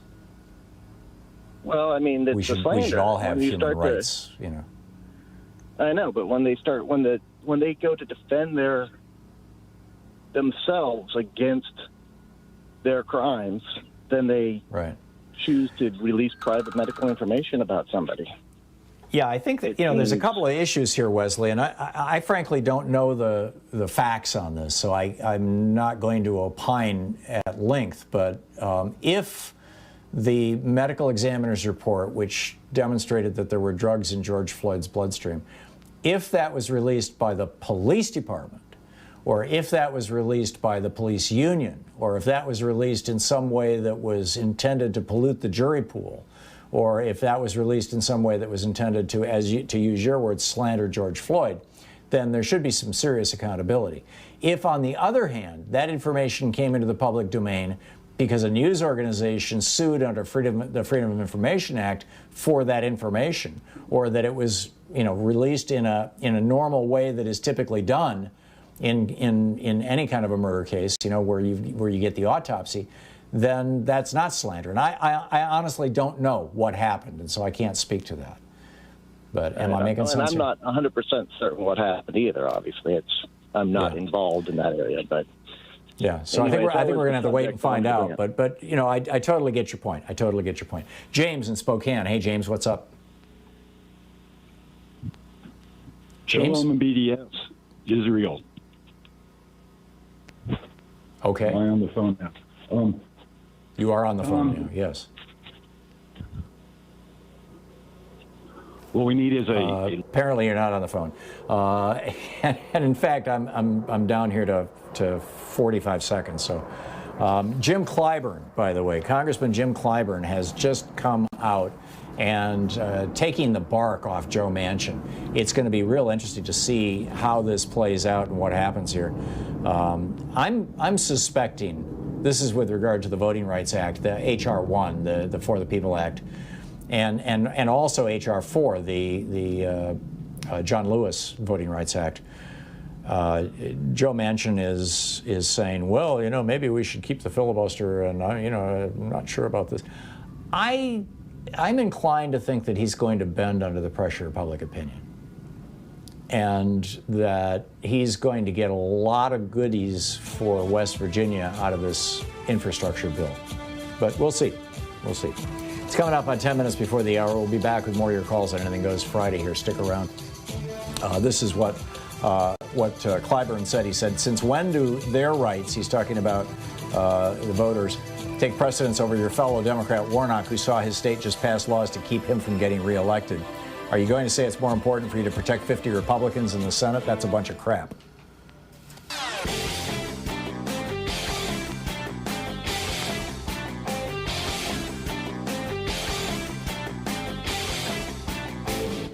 Missed my opening rant today? It's usually published over at HartmannReport.com, where you can read it and share it with your friends for free. Check it out, HartmannReport.com. So for our Thom Hartmann Insider videotape that is over, or videotape, YouTube, whatever you want to call it, private video that's available over at ThomHartmann.com, I'm talking this week about Donald Trump just completely giving in to Erdogan of Turkey, the president of Turkey, the dictator of Turkey now. And this theory that Jared Kushner okayed the killing, at least the capture, perhaps the killing of Jamal Khashoggi, and to Mohammed bin Salman, and that Erdogan has the tape of it, and that when he called up Donald Trump a couple weeks ago and said, I want you to pull out of Syria and give me those Kurds so I can kill them and take that land, that he did it because Erdogan threatened him. And then Erdogan comes to the United States, a week or two later and gets a whole state dinner thing. Check it all out. It's over at ThomHartmann.com. I think you'll find it fascinating.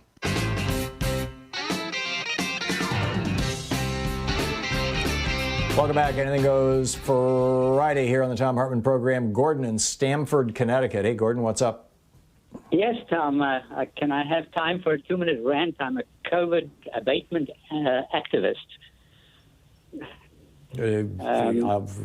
I'm making no promises, Gordon, but start talking. Okay. Farid Zakaria gave a talk on the country of Bhutan, population 760,000. They've had one death during the whole pandemic. They have a system of quarantining. What happened was that somebody tested positive for COVID, happened to be an American, and within 6 hours, they had contact traced 300 people and quarantined them. That's how you do it. Yep, I agree. Now, there's two other things that we could be doing to even be ahead, because this testing system is much too slow. You know, you can analyze for COVID in sewage.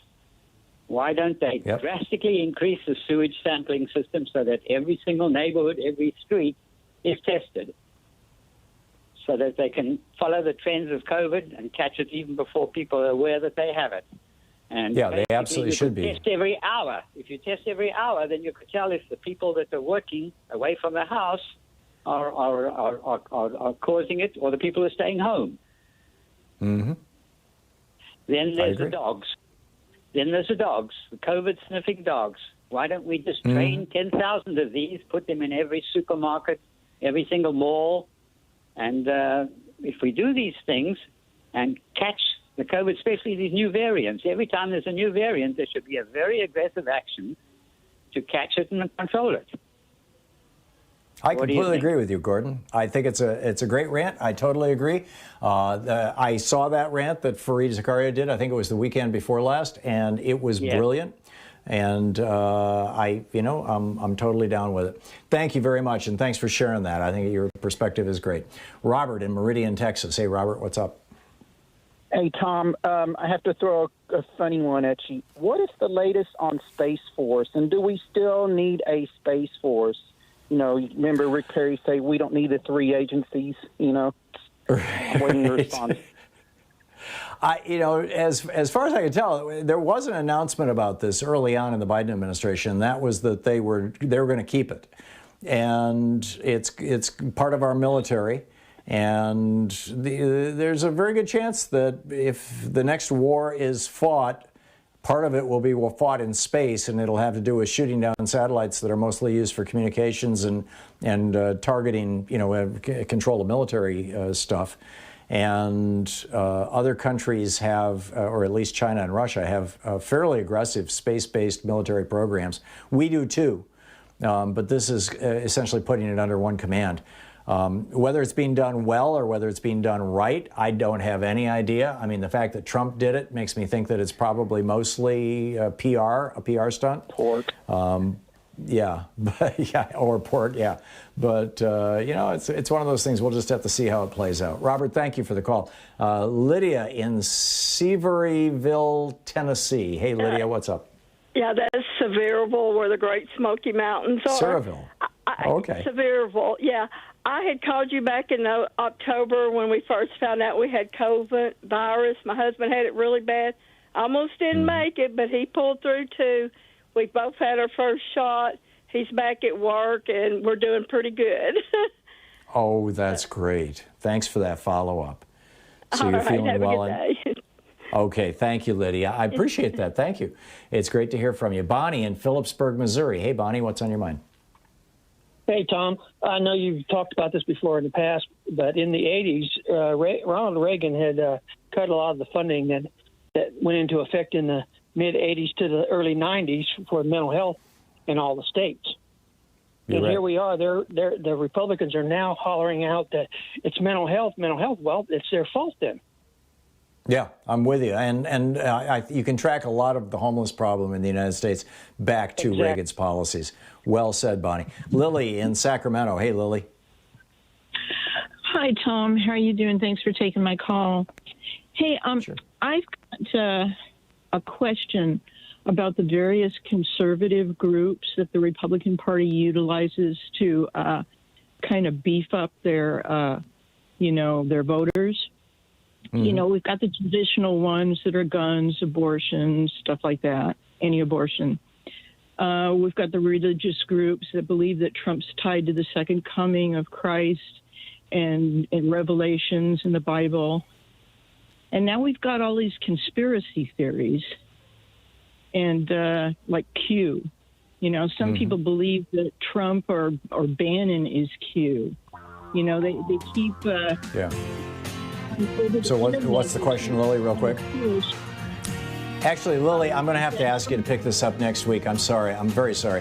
I thought I had another 30 seconds. My bad. So, Lily, give me a call next week and we'll continue the conversation. Thanks so much to Louise Hartman, Sean Taylor, Nate Atwell, Jamie Holly, Joyce the Hammer, Nance, Nigel Peacock, Sue Nethercutt, Patrick White, Geraldine Halbert, Ron Hartenbaum, Chase Spross, Nicholas Miller, Pat Sweeney, Jabbermocky, and Jay LeBlanc for helping make this program work. And thank you for watching, listening, sharing the good word with your friends. Democracy is not a spectator sport. Get out there, get active, tag you're it, and have a great weekend. We'll see you on Monday. Be good to yourself and those around you, huh? Tag you're it. You've been listening to Thom Hartmann. For audio and video archives, visit thomhartmann.com.